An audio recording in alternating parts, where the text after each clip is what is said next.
What do you get when you take the most hated kid in Konoha, pour a millennium of godhood into him, and aim him at the world? This man said, "I say when we're done," and dropped a fucking lightning bolt on Sasuke, made Orochimaru run, and beat Madara so bad. Let's start this story. The blood was warm on his face. That was always the part that surprised him, how warm it was, even in the cold. Naruto Uzumaki lay on his back in a Konoha alley, 12 years old, staring up at a sliver of night sky between rooftops. 3 men stood over him. One held a broken bottle. Another had a plank with a nail driven through it. The third just used his boots. October 10th, his birthday, the anniversary of the Nine Tails attack, the night the village remembered what it hated. Demon brat, the one with the bottle said, and he said it the way people say things they've said so many times the words have lost all shape. Just sounds. Just ritual. Naruto's left eye was swelling shut. His ribs screamed. His mouth tasted like copper and dirt. The boot came down again. His head bounced off the cobblestones. Something cracked. He thought it was his skull at first, but the pain didn't come. Instead, something else came. Something vast. Something ancient. Something that had been sleeping in the dark basement of his soul since the day he was born, and had just now, in this moment, with blood pooling under his head and a stranger's boot on his chest, decided to wake up. Memories hit him like a wall of water. A golden hall stretching into forever, the weight of a hammer in his hand, the smell of mead and blood and ozone. Sons, he had sons, their faces blurred and bright and then gone. A serpent coiled around the world. A father with one eye and a voice like a closing tomb. A bridge made of rainbow light. The sound of his own laughter, deep and wild and free, before the laughter died and something heavy took its place. Centuries of war, centuries of killing, the title they gave him. The God of Thunder, the destroyer of giants. The weapon Odin pointed at anything that needed breaking. All of it. Every memory, every scar, every sin. It poured into him like molten iron filling a mold. And the mold was a 12-year-old boy lying in an alley in a village that wanted him dead. Naruto stopped crying. His eyes opened, both of them. The swelling didn't matter anymore. His irises had turned electric blue, a blue that glowed, that hummed, that cast faint light on the walls of the alley like a lantern behind stained glass. The men noticed. The one with the boot stepped back. The hell? Naruto sat up, slowly. The way a mountain would sit up if mountains could move. His bones didn't ache anymore. His ribs knit together with a sound like cracking knuckles. The cut on his forehead sealed itself shut. He looked up. Above them, far above, past the rooftops, past the stars, the sky split open. A seam of white light tore across the darkness from horizon to horizon. Thunder rolled so deep it vibrated in the chest. The clouds that had been drifting peacefully a moment ago began to spiral, pulling inward like water circling a drain. Something was coming. The men stumbled backward. One of them dropped the bottle. It shattered on the ground. Naruto raised his right hand. He held it open. Palm up. Fingers spread. He didn't know why. His body knew, the older body, the one that remembered. A sound came from the sky, a scream of tortured air, a streak of light, not a star, not a meteor, something else, blazed through the spiraling clouds and dropped like a judgment from heaven. Mjolnir. The hammer hit his palm with a crack that shook the buildings on both sides of the alley. Windows exploded outward in a cascade of glass. Roof tiles slid and shattered on the ground. The impact drove Naruto's feet 2 inches into solid stone. He felt the weight of it, the perfect, terrible weight. Rune-carved iron, ancient and indestructible, humming with a power that predated chakra, predated shinobi, predated this world entirely. The handle was wrapped in leather, worn smooth by centuries of grip. The head was massive, a squared block of dark iron etched with symbols that glowed faintly red, then blue, then red again in a slow, breathing pulse. It knew him. He knew it. Naruto stood up, his full height. At 12 years old, he was already wrong, already too big, too broad, thus too thick through the shoulders and chest. He'd always been large for his age, and people had chalked it up to the demon inside him. They were wrong. This body had been built for something else. The 3 men were on the ground. The shockwave had thrown them back. One was trying to crawl. Another had wet himself. The third just stared, mouth open, eyes empty with a fear so complete it had shut down every higher function in his brain. Naruto looked at them. His eyes burned blue-white. His hair stood on end, crackling with static. Small arcs of electricity crawled across his skin, up his arms, around his neck, dancing between his fingers and the hammer's runes. He remembered who he was. He remembered who he had always been. "I am the god of thunder," he said. His voice was different, deeper. A low, booming rumble that resonated in the walls and the ground and the bones of every living thing within earshot. "You are meat." He drove Mjolnir into the ground. The world broke. A dome of red lightning erupted from the point of impact. A perfect, expanding ring of destruction that vaporized the cobblestones, shattered the walls of every building within 50 feet, blew the three men off the ground like leaves in a hurricane, and sent a shockwave rolling outward through the streets of Konoha that rattled doors and shuttered windows 6 blocks away. When the dust cleared, Naruto stood in a crater. The alley was gone. In its place was a bowl of scorched earth and cracked foundation stones. The surrounding buildings leaned drunkenly away from the blast zone, their facades crumbled, their interiors exposed to the night air. The three men lay scattered in the rubble. Alive, broken in various places, but alive. Naruto hadn't aimed to kill. He'd aimed to make a point. He stepped out of the crater. Mjolnir hung at his side, dragging on the ground. It left a smoking groove in the earth behind him, a line of scorched stone and melted dirt that hissed and steamed in the night air. Anbu arrived 90 seconds later. 4 of them, dropping from rooftops, blades drawn. They found the crater. They found the men. They found the groove in the ground leading away into the darkness. They did not follow it. The Hokage's office was 2 miles away, and by the time the report reached the old man's desk, Naruto was already home.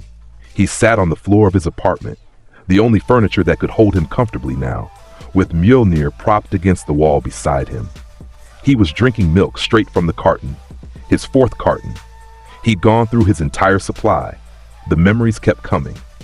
Not all at once anymore. They trickled in, filling gaps, answering questions he'd never known to ask.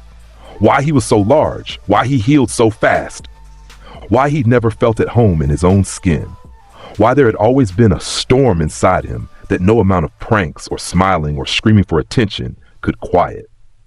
He hadn't been Naruto Uzumaki pretending to be normal. He'd been Thor Odinson pretending to be mortal. And he was done pretending. He finished the milk, crushed the carton, and tossed it into the corner with the others. "What a mess," he said to the empty room.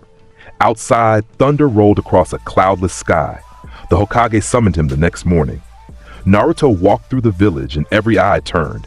People who had ignored him for 12 years stared openly. People who had spit at him crossed the street.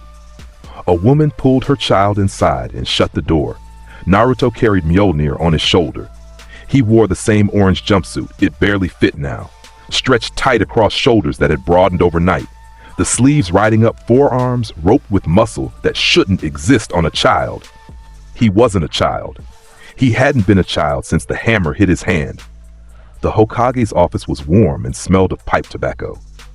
Hiruzen Sarutobi sat behind his desk, flanked by 2 Anbu operatives who tried very hard to look casual and failed completely.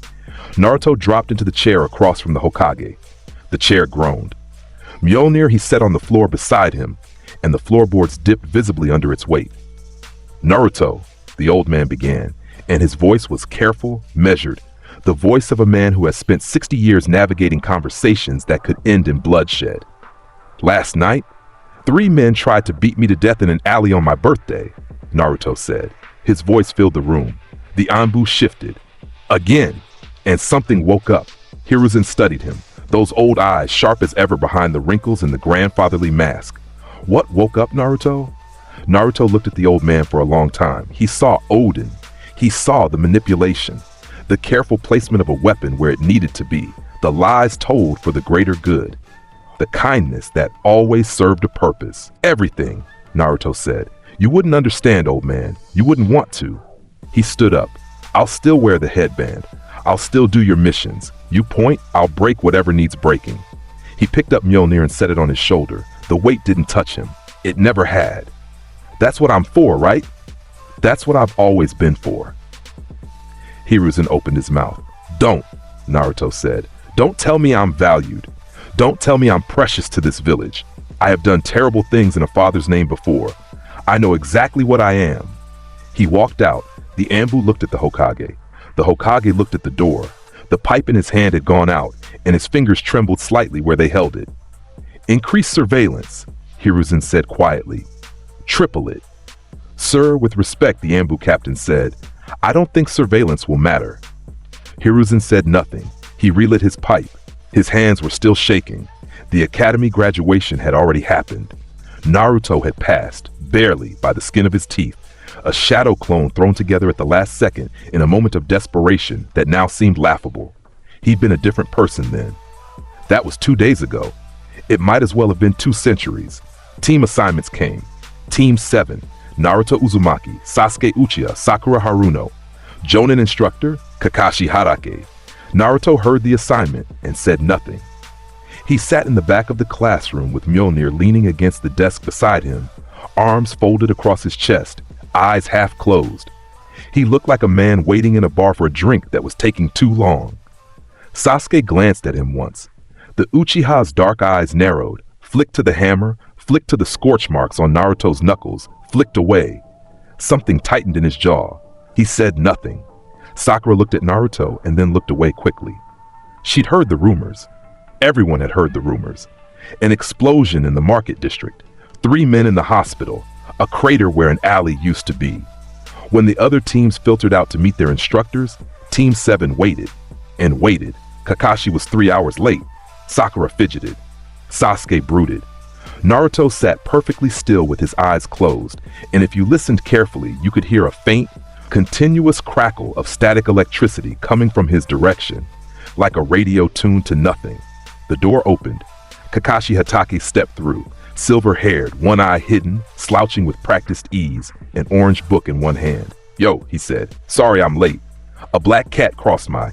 He stopped, his one visible eye locked onto Naruto, onto the hammer, onto the way the boy sat, the weight of him, the stillness of him, the way the air around him tasted like a storm about to break. Kakashi was a genius, a prodigy, a man who had fought in wars and survived things that killed better men. His instincts had been honed by decades of violence into something razor-sharp and absolutely reliable. Every single one of those instincts told him to leave. Training Ground 7, Kakashi said, and his voice was lighter than his eye. Tomorrow morning, 6 a.m. Don't eat breakfast. You'll throw up. I don't throw up, Naruto said without opening his eyes. Kakashi looked at him for 2 seconds longer than was comfortable, then I smiled and disappeared in a swirl of leaves. Sakura exhaled. She hadn't realized she'd been holding her breath. What happened to you? Sasuke said. He was looking straight at Naruto now, and his voice carried the particular edge of someone who has just realized the ground beneath him has shifted. Naruto opened his eyes. Blue. Bright. Old. Something I should have remembered a long time ago. He stood. He picked up Mjolnir. He walked out. The groove in the floor where the hammer had rested was an inch deep. Training Ground 7. Dawn. Mist on the grass. 3 wooden posts in a clearing. Naruto arrived first. He sat on the center post. The wood creaked dangerously under him, with Mjolnir across his lap. He wore the headband around his forehead. The orange jacket was unzipped, revealing a black undershirt stretched across a chest that belonged on a man twice his age. He was drinking from a large bottle. Milk. His 6th of the morning. He drank it the way other men drank sake, as a way of filling an emptiness that had nothing to do with hunger. Sasuke arrived next. The Uchiha walked into the clearing and took a position near the first post. He looked at Naruto on the center post. At the milk. At the hammer. You're sitting on my post, Sasuke said. Move me, Naruto said, and took another drink. Sasuke's jaw flexed. He said nothing. He leaned against the first post and crossed his arms. Sakura arrived 5 minutes later. She looked between them, at the tension, at the silent wall of hostility between the two boys, and chose the third post, as far from both as possible. They waited. Kakashi arrived 2 hours late. He appeared in a body flicker on the opposite side of the clearing, already in a combat stance that he disguised as a casual lean. He'd read the file. He'd read the Anbu report. He'd spent the entire night thinking about what he'd felt in that classroom. He held up 2 silver bells. The test is simple, Kakashi said. Take these bells from me before noon. Whoever doesn't get a bell goes back to the academy. You can use any method, any weapon, any. Naruto stood up from the post. The post cracked down the middle from the release of his weight. He looked at Kakashi.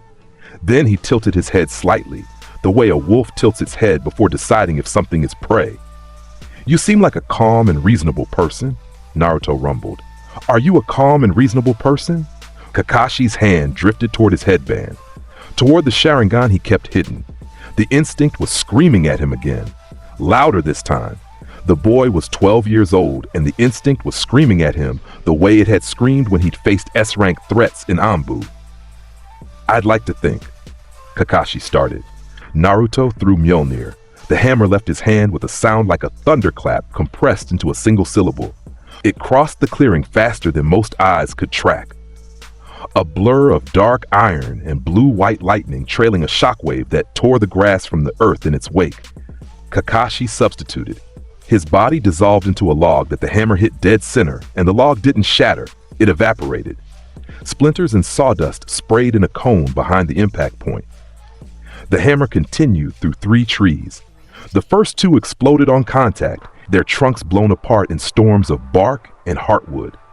The third, an ancient oak wider than a man, split down the middle with a tearing crack and toppled in 2 directions at once. Mjolnir arced. It curved in midair, defying physics, and screamed back toward Naruto's open hand. It slapped into his palm with a concussion that rippled the air. Sakura had fallen backward. She was sitting on the ground with wide eyes and an open mouth and a face the color of paper. Sasuke had his Sharingan active, both tomoe spinning. His body had dropped into a fighting stance by pure reflex.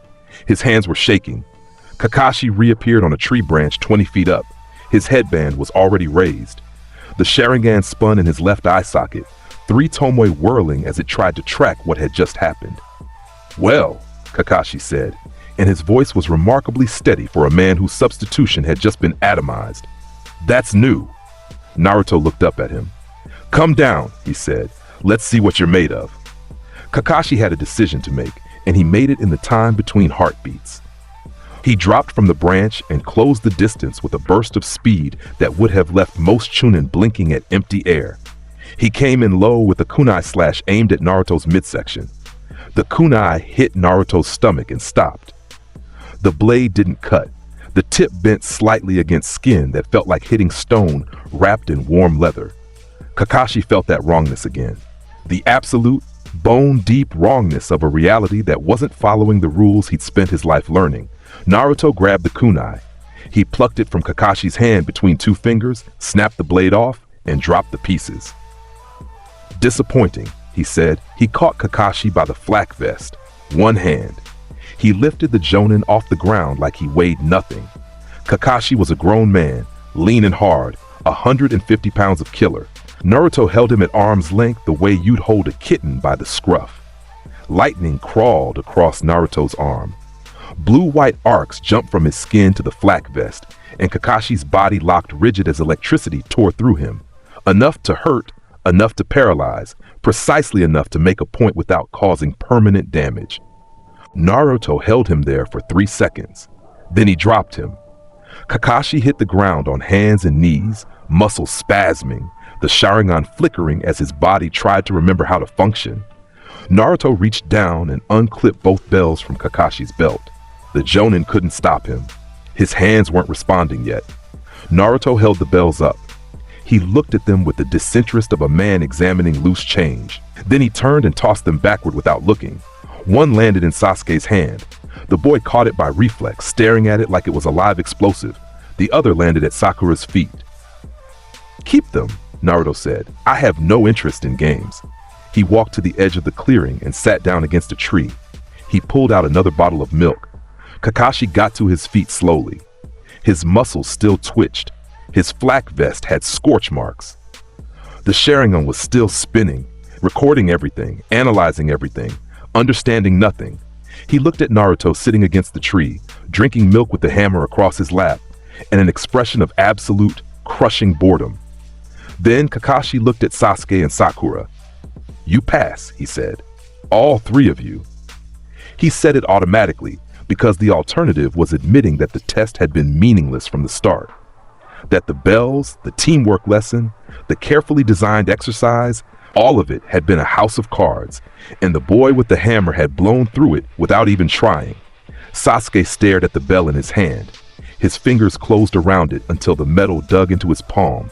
He looked at Naruto, and for the first time in his life, the burning drive to surpass his brother shared space with something else, something colder, something more immediate. He didn't know what it was yet. In time, he would understand it was fear. Their first missions were D ranks, chores dressed up as duties, pulling weeds, painting fences, catching the daimyo's wife's cat. Naruto did them all. He did them without complaint, without enthusiasm, without any visible emotion at all. He pulled weeds one-handed while Mjolnir sat in the dirt beside him. He painted fences in long, finishing 3 walls in the time it took Sakura to finish 1. He caught the cat by simply standing still and letting it come to him. Animals, it turned out, were drawn to him. Something about the electrical field. The cat sat in his massive hand and purred while he carried it back to the mission desk. "You're surprisingly cooperative," Kakashi observed during one of these missions. He'd been watching Naruto carefully since the bell test, studying him with the eye of a man who knew he was looking at something beyond his classification. "I've been a soldier a long time," Naruto said, pulling a root from the ground without effort. The root was thicker than his arm. It came out of the earth with a sound like tearing cloth. "You do the work. You take the orders. You wait for the real fight. And when the real fight comes," Naruto looked at him, those blue eyes, ancient and weary and carrying a weight that no child's eyes should carry, "you'll know." Kakashi believed him. The team dynamic was unlike anything Kakashi had experienced or even read about. There was no rivalry, because rivalry implies competition between equals. And whatever Naruto was, he existed on a plane so far above his teammates that competition was meaningless. Sasuke knew it. The knowledge ate at him like acid. Sasuke trained harder than ever. He trained until his hands bled and his muscles screamed and his Sharingan ached from overuse. He trained because the gap between himself and Naruto was so vast it defied measurement, and the only alternative to training was accepting it. Sakura stayed quiet. She watched Naruto with wide eyes and maintained a careful distance, the way you maintain distance from a furnace. She was smart enough to understand what she was seeing and honest enough to be terrified of it. Naruto treated them both with a detached civility that bordered on indifference. He didn't dislike them. He didn't like them. They were teammates, and teammates were people you kept alive. He'd done that before. He knew the weight of it. But there was one person he noticed. Her name was Hinata Hyuga, and she watched him from behind corners and training posts and the edges of crowds with pale lavender eyes that saw everything and said nothing. She'd always watched him. Before the hammer, she'd watched the loud, bright, like desperate boy who screamed for attention and never got it. Now she watched something else. Something bigger, darker, heavier. Something that should have terrified her. It didn't. One afternoon, Naruto was sitting on a bench near the training grounds, Mjolnir on the ground between his feet, another milk bottle in his hand. His 7th of the day. He was staring at nothing. He spoke without turning around. "You can come out." Silence. Then the soft shuffle of sandals. Hinata stepped out from behind a tree, her face red, her hands pressed together in front of her chest, her eyes pointed at the ground. I'm sorry. I didn't mean to. Sit down." She sat. On the far end of the bench, rigid, trembling slightly. She looked like a rabbit that had just accepted an invitation to tea from a bear. Naruto took a long drink of milk, wiped his mouth with the back of his hand. "You have the Bakugan," he said. "A statement." "Yes." "So you can see what I am, what's inside me." Hinata's fingers tightened. She nodded once, a tiny, fragile movement. "The fox, yes, I can see it, but that's not what I see when I look at you." Naruto turned his head, looked at her directly. She flinched but held her ground. "What do you see?" he asked. Hinata was quiet for a long moment. Her face was still red. Her voice, when it came, was barely above a whisper. "Someone who is very tired," she said, "and very alone." The silence stretched to run. Thunder rumbled softly in a sky that had been clear moments ago. Naruto looked away.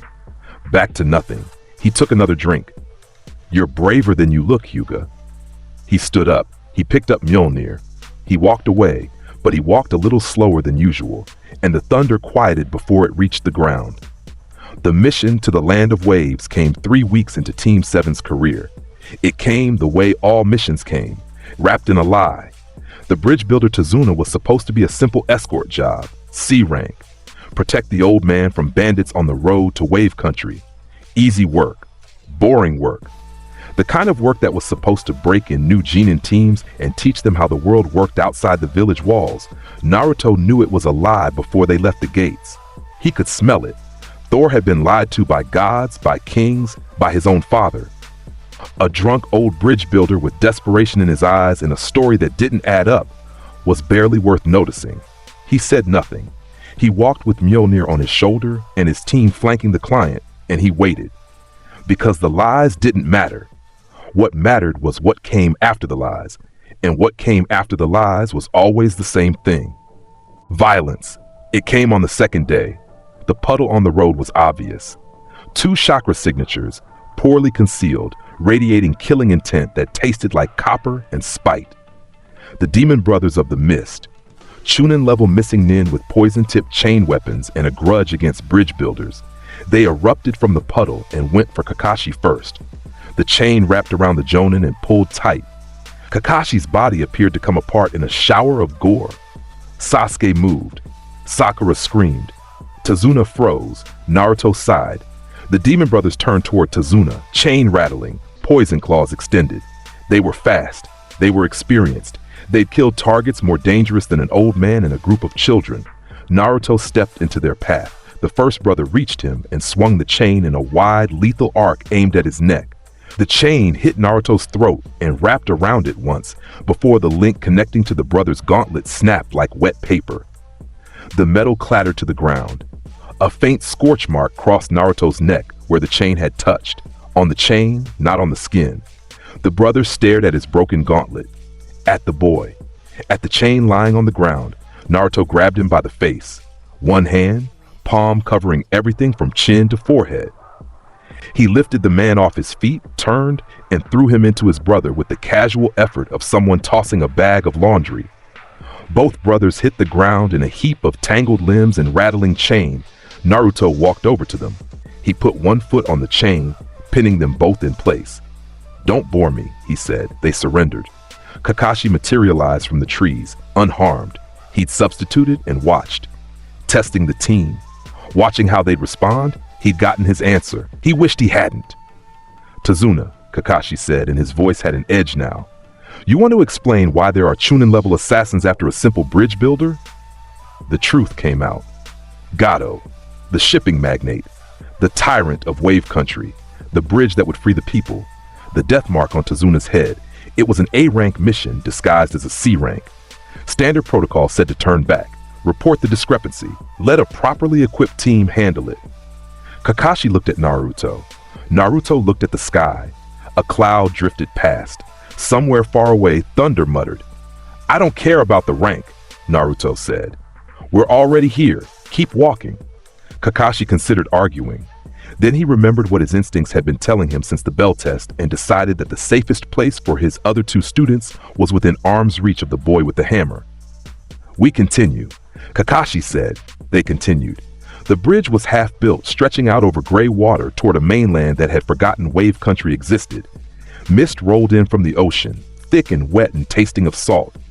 The construction crew had stopped working. Fear had hollowed them out. Gato's men had seen to that. Team 7 set up at Tazuna's house. Kakashi trained the team between guard shifts. Tree walking exercises, chakra control, the fundamentals. Naruto walked up the tree on his first attempt. His feet cracked the bark with each step. He stood on the highest branch, looking out over the ocean, and stayed there for an hour without moving. When he came down, the branch was scorched black from the ambient electricity in his body. "Your control is incredible," Kakashi said. Eye narrowed. "Control is easy when you've had 1,000 years to practice," Naruto said. Kakashi waited for the joke. It didn't come. Sasuke threw himself at the exercise with manic intensity. He fell. He climbed. He fell again. He climbed higher. By the end of the day, he'd reached the top. His hands were bleeding. His Sharingan burned. He looked at Naruto sitting on the porch with a bottle of milk, the hammer resting against the railing, no sweat on his brow, no strain in his body. Sasuke's fists clenched. Dinner that night was quiet. Tazuna's daughter visited Tsunami, cooked fish and rice. Her son, Inari, sat at the end of the table and stared at his plate with the hollow eyes of a boy who had watched hope die. "You're all going to die," Inari said. "Gato always wins. Heroes don't exist." Sakura looked uncomfortable. Sasuke ignored the boy. Kakashi maintained a careful neutrality. Naruto set his milk down. He looked at Inari. The boy flinched. "Heroes don't exist," Naruto repeated. "You're right." Everyone looked at him. "Heroes are stories people tell to make themselves feel better about sending someone else to die. There are weapons and there are the people who point them." He picked his milk back up. "But the people who point weapons at the helpless, the ones who control through fear, I've broken a lot of those. They all sound the same when the hammer comes down." Inari's lip trembled. Tears welled. "Then why do you fight?" the boy whispered. Naruto was quiet for a long time. Long enough that the question seemed to dissolve into the silence. "Because it's the only thing I know how to do," he said finally. "And if I'm going to break things, they might as well be the right things." He went outside. The door closed behind him. Through the window, they could see him sitting on the porch rail, looking at the stars, and the sky above him was darker than it should have been, pregnant with clouds that hadn't been there before. Zabuza Momochi came on the bridge. The mist rolled in at dawn, so thick the world narrowed to arm's length. Naruto felt the killing intent before the first molecule of fog touched his skin, a heavy, suffocating pressure that was meant to paralyze, to reduce the body to a trembling animal crouched in the back of its own skull. Naruto had felt the killing intent of gods. He'd felt the rage of the world serpent, and the cold malice of frost giants, and the all-seeing, all-judging disappointment of the Allfather himself. He walked through Zabuza's killing intent the way he walked through wind. "Hidden mist jutsu," Kakashi said, his voice tight. His Sharingan was open and searching. "He's here. Everyone on guard." Sasuke's hands were shaking. He gripped his kunai so hard his knuckles went white. Sakura stood close to Tazuna, face pale, breathing fast. A voice came from everywhere and nowhere, filtered through the mist like the words of a ghost. "Zabuza, the demon of the hidden mist, 7 swordsman, A-rank missing Nin, a man who had killed 100 students in his graduation exam and smiled while doing it. 8 points," the voice whispered. "Larynx, spine, lungs, liver, jugular, subclavian artery, kidneys, heart. Which one shall I choose?" Kakashi tensed. Sasuke's Sharingan flared. Sakura took a step back. Naruto cracked his neck. He rolled his shoulders. He shifted Mjolnir from his shoulder to his right hand. "I don't have time for this," he said. He spun Mjolnir. Once, twice, 3 times in a tight vertical circle at his side. The hammer moved so fast it became a disc of blurred iron and crackling lightning. The wind it generated pushed the mist back in a dome around him, creating a brief pocket of clarity. Then he drove it into the bridge. The sound was colossal. A detonation of divine force meeting mortal construction. A dome of red lightning erupted from the impact point, expanding, burning, screaming outward in every direction. The mist evaporated. Every drop of suspended water within 100 yards was vaporized in an instant, turned to steam that rose in a boiling column toward the sky. The bridge deck scorched black in a perfect circle. Stone cracked, railing bent. The construction crew, hiding at the far end of the bridge, fell to their knees. And there was Zabuza, 40 feet away, exposed, his mist burned away, his demon mask cracked from the shockwave. He stood with the executioner's blade in both hands, his eyes wide above the mask, staring at the boy in the crater, at the hammer, at the lightning still arcing across the bridge deck. Zabuza was many things: a demon, a butcher, a man who had waded through blood since childhood and made it his identity. But he was also a professional, and professionals recognize what they're looking at, even when it shouldn't exist. "What the hell are you?" Zabuza whispered. "Something you've never fought before," Naruto said. He walked towards Zabuza. Each footstep cracked the scorched bridge deck. "And something you won't enjoy fighting." Zabuza set his jaw. He was a swordsman. He was one of the 7. He hadn't survived this long by running from things that scared him. He charged. The executioner's blade came in a sweeping horizontal slash aimed at bisecting Naruto at the waist. It was fast. It was brutal. It was the culmination of decades of mastering the heaviest sword in the shinobi world. Naruto caught it with his bare hand. His fingers closed around the flat of the blade, and it stopped. The impact traveled up Zabuza's arms and into his spine and rattled every bone in his body. He might as well have swung his sword at a mountain. The blade chipped. A sliver of steel fell away where it pressed against Naruto's palm. Zabuza stared at the chip, at the hand, at the boy's face. "Is that it?" Naruto asked. His voice carried the same weight it always did. Flat, deep, edged with something that might have been sadness. "I came here for a fight. Stop wasting my time." He punched Zabuza in the gut with his free hand. The sound was appalling. A wet, meaty crunch that echoed across the water. Ribs cracked. 3, maybe 4. Zabuza's body folded around the fist like a piece of cloth caught on a fence post. His feet left the bridge. His mask shattered. Naruto kicked him before he hit the ground. A rising kick that caught Zabuza under the chin and launched him off the bridge entirely. The demon of the mist skipped across the water's surface like a thrown stone. Once, twice, 3 times, before crashing through the wave and disappearing beneath the surface in a rooster tail of spray 20 feet high. Silence. The bridge. The water. The steam still rising from the scorched stone. The team standing behind Naruto, mouths open, eyes wide, trying to make sense of what they just witnessed. Kakashi let out a slow, controlled breath. His Sharingan had recorded everything. His brain was still processing it. "That was Zabuza Momochi," Kakashi said quietly. "A-rank missing nin. One of the 7 swordsmen." Naruto set Mjolnir on his shoulder. "Was," he repeated. Zabuza surfaced 50 yards out. He was floating on his back, coughing blood, clutching his ruined midsection. His sword had sunk. He was alive. He was broken, but alive. A masked figure appeared on the water beside him. Small, slender, wearing a hunter nin mask painted with red lines. "I'll take him from here," the figure said, and the voice was young, soft, and practiced. Naruto's eyes narrowed. He watched the masked figure lift Zabuza onto their shoulders and vanish in a body flicker. "Hunter nin," Kakashi said. "They'll dispose of." "That wasn't a hunter nin," Naruto said. "What?" "Hunter nin take the head and burn the body on sight. Brash. That one took the whole body." He turned away from the water. "Zabuza will be back, with backup." Kakashi stared at him. "How do you?" "Because that's how it always goes," Naruto said. "The first fight is a greeting. The second one matters." He was right. Of course he was right. He'd fought wars that spanned realms. A missing 9 and his protege running a familiar play was nothing new. They had a week. Naruto spent it on the bridge, sitting on a pile of construction materials with Mjolnir across his lap, drinking milk and watching the mist. The construction crew worked around him, glancing at him with a mixture of awe and unease. He said little. He moved less. But every night, he stood on the roof of Tazuna's house and looked at the sky. And the clouds gathered around him like old friends, and the distant thunder sounded like a conversation in a language nobody else could hear. The second fight came on the day the bridge was nearly complete. Zabuza returned. Bandaged, battered, running on rage and reputation, and the refusal to die lying down. And beside him stood the masked figure, Haku, the boy with the ice bloodline, the weapon Zabuza had found in the snow and sharpened into something beautiful and terrible. The mist was lighter this time. Zabuza had learned. He stayed at range, using water dragon jutsu and water clones to probe, to test, to look for gaps. Kakashi engaged.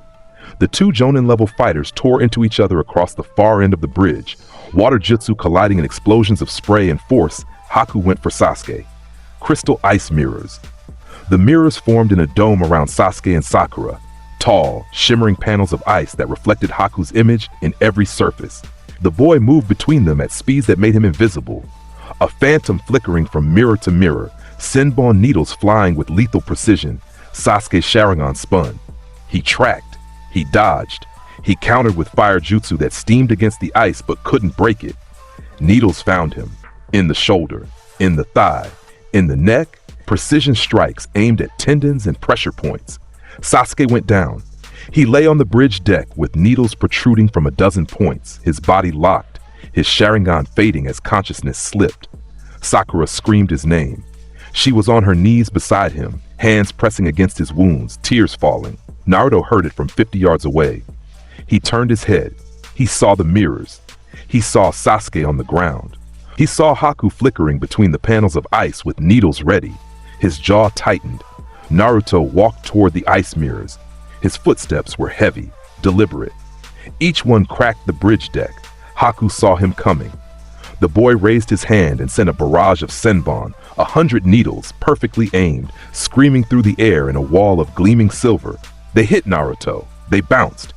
Every single needle struck his skin and deflected harmlessly, pinging off his chest, his arms, his face, scattering across the bridge deck like dropped toothpicks. One hit his eyeball and bounced away without leaving a scratch. Haku, for the first time in the fight, stopped moving. Naruto stood in front of the mirrors. His eyes glowed, his body crackled. The air around him hummed with charge. He raised Mjolnir. He brought it down in a single diagonal arc from upper right to lower left, and the force that left the hammer was beyond anything the bridge had felt. A wave of concussive power, raw, divine, absolute, slammed into every mirror in the formation at once. The ice didn't just break, it detonated. Every panel shattered simultaneously, spraying crystalline fragments that glittered in the morning light like 1,000 falling stars. The shockwave caught Haku mid-flicker and threw the boy backward through the air. Mask cracking, body spinning. Naruto dropped Mjolnir. It hit the bridge with a boom.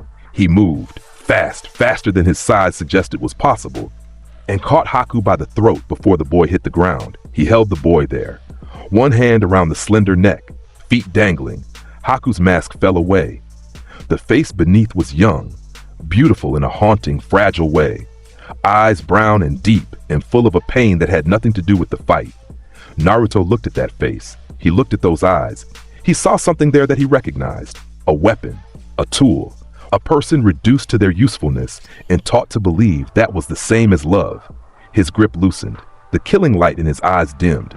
"You're a good kid," Naruto said, quieter now, voice dropping to something almost gentle. "But you chose the wrong side." "I chose the only side that would have me," Haku whispered. "Zabuza is my purpose, my reason. Without him, I am nothing." Naruto's jaw worked. Something moved behind his eyes, something heavy and old and full of the memory of fathers who use their sons. "I know that feeling," he said. "I know it better than anyone alive." He headbutted Haku with controlled force. The mask cracked clean in half. Haku's eyes went glassy, his body went limp, and Naruto caught him with both hands as he folded. He laid Haku down on the bridge deck, carefully, the way you lay down something precious that doesn't belong to you. Then he turned toward the sound of fighting. Zabuza was losing. Kakashi had him pinned with the lightning blade crackling in his hand, ready for the killing strike. But before either of them could move, the air changed. A laugh echoed from the far end of the bridge. High, nasal, ugly. Gato. The shipping magnate stood at the end of the bridge with 50 mercenaries behind him.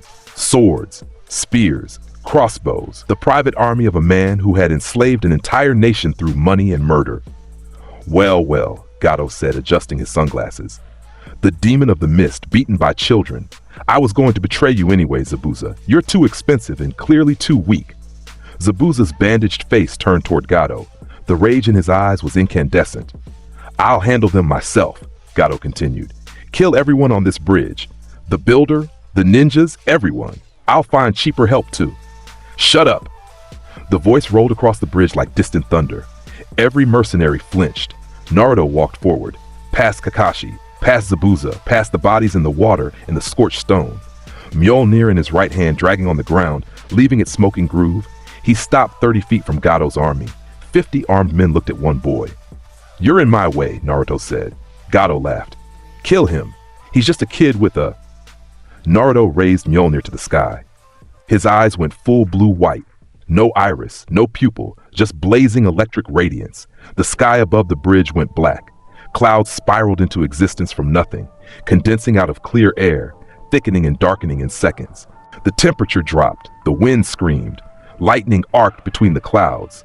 Once, twice, a dozen times, the sky became a web of blue-white fire. Naruto brought his arm down. The bolt that answered was wider than a man. It struck the bridge in front of the mercenary army with a sound that human ears were never meant to hear. A ripping, Tearing, world-ending crack that split the frequency spectrum from subsonic to ultrasonic and made every person on that bridge feel it in their fillings, in their bones, and the liquid in their eyes. The bridge deck exploded. Stone vaporized. Railing melted. A crater 30 feet wide appeared where the mercenaries' front line had been, and the men who had been standing there simply ceased to exist in any recognizable form. The remaining mercenaries broke. They threw down their weapons. They ran. Some jumped off the bridge into the water. Some fell to their knees and screamed. Some simply stood still, legs locked, minds overloaded by a terror beyond anything their small, violent lives had prepared them for. Gato stumbled backward, glasses gone, face white, mouth working soundlessly. Naruto walked to him. The distance closed in 4 steps. He picked Gato up by the collar of his expensive suit. One hand, he lifted the man until his polished shoes dangled a foot above the ruined bridge. "You control this country through fear," Naruto said. His voice was quiet, almost conversational. "You starved children. You killed hope. You did it because you could and because nobody was strong enough to stop you." He brought Gato close, eye to eye. "I've killed bigger things than you before breakfast." He threw Gato. The man sailed off the bridge in a screaming arc and hit the water 200 yards out with a distant splash that was the last sound his story ever made. Naruto turned back to the bridge. Zabuza was staring at him. The bandaged demon, bleeding from a dozen wounds, standing on broken legs, held upright by willpower and spite. "What are you?" Zabuza asked. The same question as before, but different this time, softer. "A weapon," Naruto said. "Same as you, same as the kid." He looked at Haku's unconscious form on the bridge, then back at Zabuza. "Take him and go. Find something better to bail us." He looked at Haku's unconscious form on the bridge, then back at Zabuza. "Point yourselves at." Zabuza looked at him for a long moment, then at Haku, then at the crater, then at the sky, still rumbling, still dark, still swirling with the remnants of a storm that answered to a 12-year-old boy.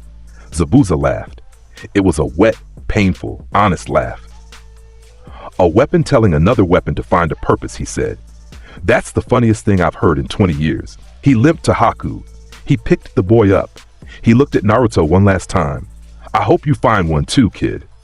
He walked away into the mist. The bridge was finished 3 days later. Tazuna named it the Great Thunder Bridge. Naruto had nothing to say about that. He sat on the railing and drank his milk and looked at the ocean. When Team 7 left Wave Country, Inari cried. He stood at the bridge entrance and cried openly and without shame. Naruto looked back once. "Stay brave, kid," he said. And then the storm followed him home. Konoha buzzed with the story. The mission report, heavily redacted, classified at A rank, buried under seals that only the Hokage could open, leaked anyway, the way all classified things leak in a village full of spies and gossips and bored shinobi with too much time between missions. The God of Thunder, that's what they called him. First as a joke, then as a whisper, then as a fact that settled into the collective awareness of the village like a stone sinking into water. The boy who carried a hammer no one else could lift. The boy who shattered ice with a wave of his hand.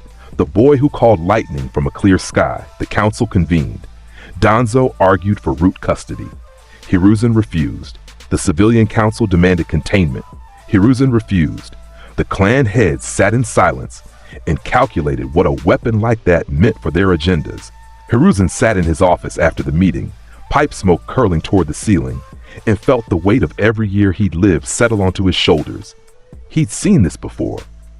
Power, vast and uncontrollable, housed in a vessel that was human enough to be dangerous in ways that transcended the physical. The Uzumaki boy carried something beyond the 9 tails, beyond chakra, beyond bloodlines, beyond anything in the scrolls. The old man puffed his pipe and said nothing to anyone. Naruto spent the days between the wave mission and the Chunin exams in a pattern that would have alarmed a therapist. He trained alone in Training Ground 44, the Forest of Death, because the regular grounds couldn't absorb the collateral damage. He drank milk in quantities that kept the dairy farms profitable. He sat on rooftops at night and watched the clouds, and the clouds watched him back. He spoke to almost nobody. Kakashi tried. The Jonin appeared beside him on a rooftop one evening, orange book in hand, slouching with practiced ease. "You know," Kakashi said casually, "when I was your age, I thought being the strongest meant being alone." "You were wrong?" Naruto asked, his voice empty. "I was right," Kakashi said. "Being the strongest does mean being alone, but it doesn't mean you have to enjoy it." Naruto looked at him. For a moment, just a moment, something flickered behind those old blue eyes. Something that might have been gratitude or recognition or the simple human comfort of being seen by someone who understood. Then it was gone. "Go home, Kakashi," Naruto said. "Read your book. Enjoy your peace." Kakashi went, but he left knowing something important. The boy wasn't gone. Under the thunder and the weight and the ancient wariness, the boy was still there, buried but breathing. The Chunin exams began with a lie, the way all things in the shinobi world began. A promotion opportunity, they called it. A chance for genin to prove themselves. A festival of young talent. In reality, it was a showcase, a flexing of military power between nations, a thinly veiled arms race where children were the weapons, and the audience was anyone who might one day become an enemy. Naruto understood this. Thor had understood this. Every realm had its games, and every game was a war wearing a mask. He went because going was expected. He went because the alternative was saying no, and saying no meant consequences for people besides himself. The first test was written. A classroom, a proctor with scars. An exam designed to encourage cheating, because the real test was information gathering under pressure. Naruto stared at the paper. He knew the answers. Thor's lifetime of warfare included a working knowledge of tactics, terrain, and the mathematics of destruction. He wrote them down in 5 minutes, set his pencil on the desk, and closed his eyes. The proctor, Ibiki Morino, head of the torture and interrogation force, watched him from the front of the room with professional interest. "Something wrong, Genin?" Ibiki asked. "Bored," Naruto said, loud enough for the room to hear. A ripple went through the examinees. Whispers, looks. The sand team in the corner, a red-headed boy with dead eyes and a gourd on his back, flanked by 2 older siblings, turned their attention toward Naruto, the redhead.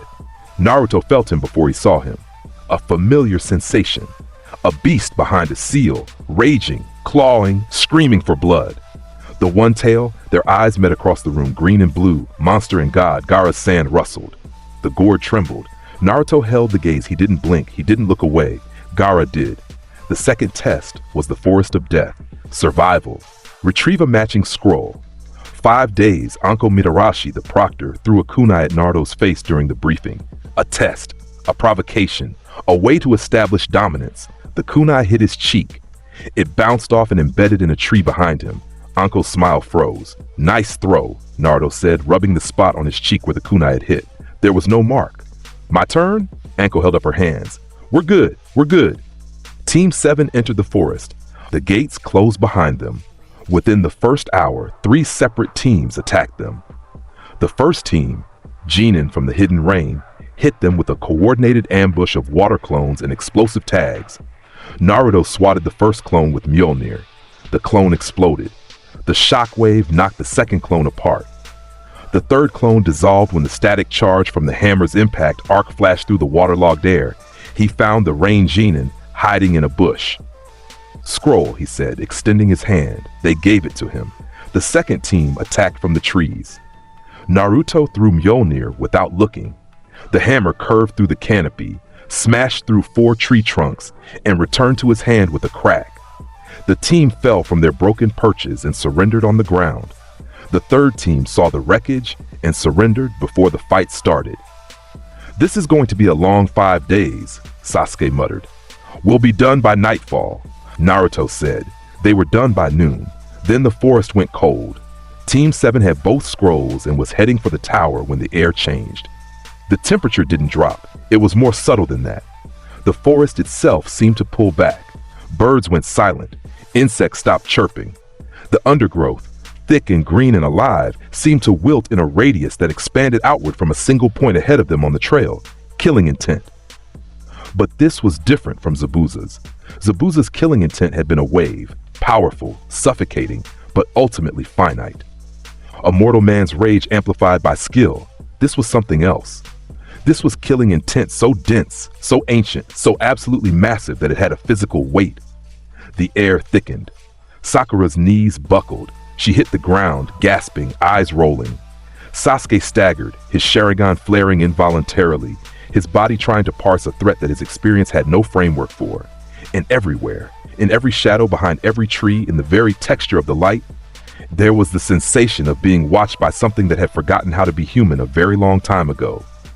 Orochimaru of the legendary Sannin stepped out of the darkness. He was tall, pale.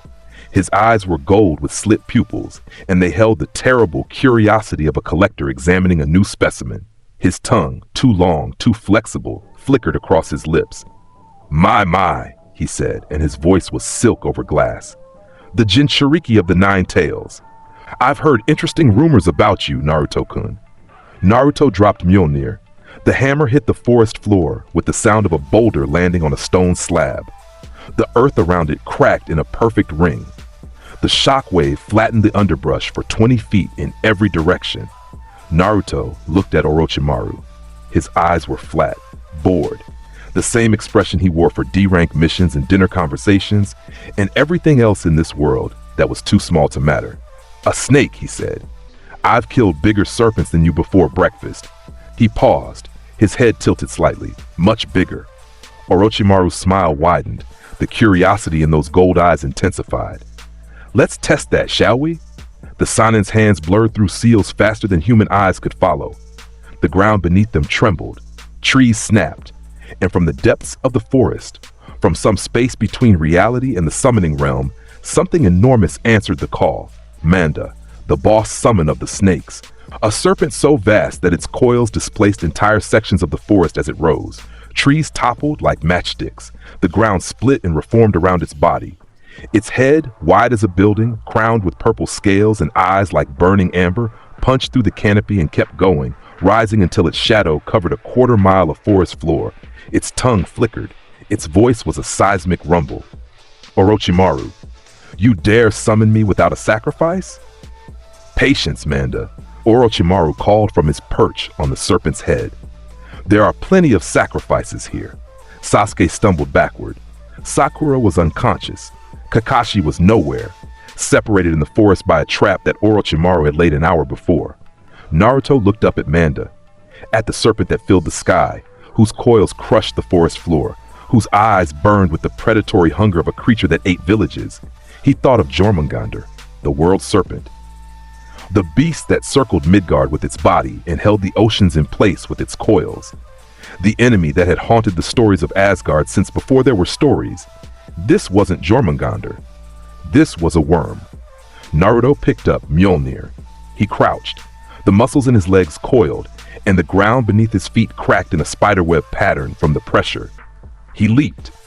The force of his jump cratered the ground behind him. He rocketed upward through the canopy, through branches, through leaves, through the green ceiling of the forest of death, and burst into open air above the treetops with a sound like a cannon shot. Manda's head was there, enormous.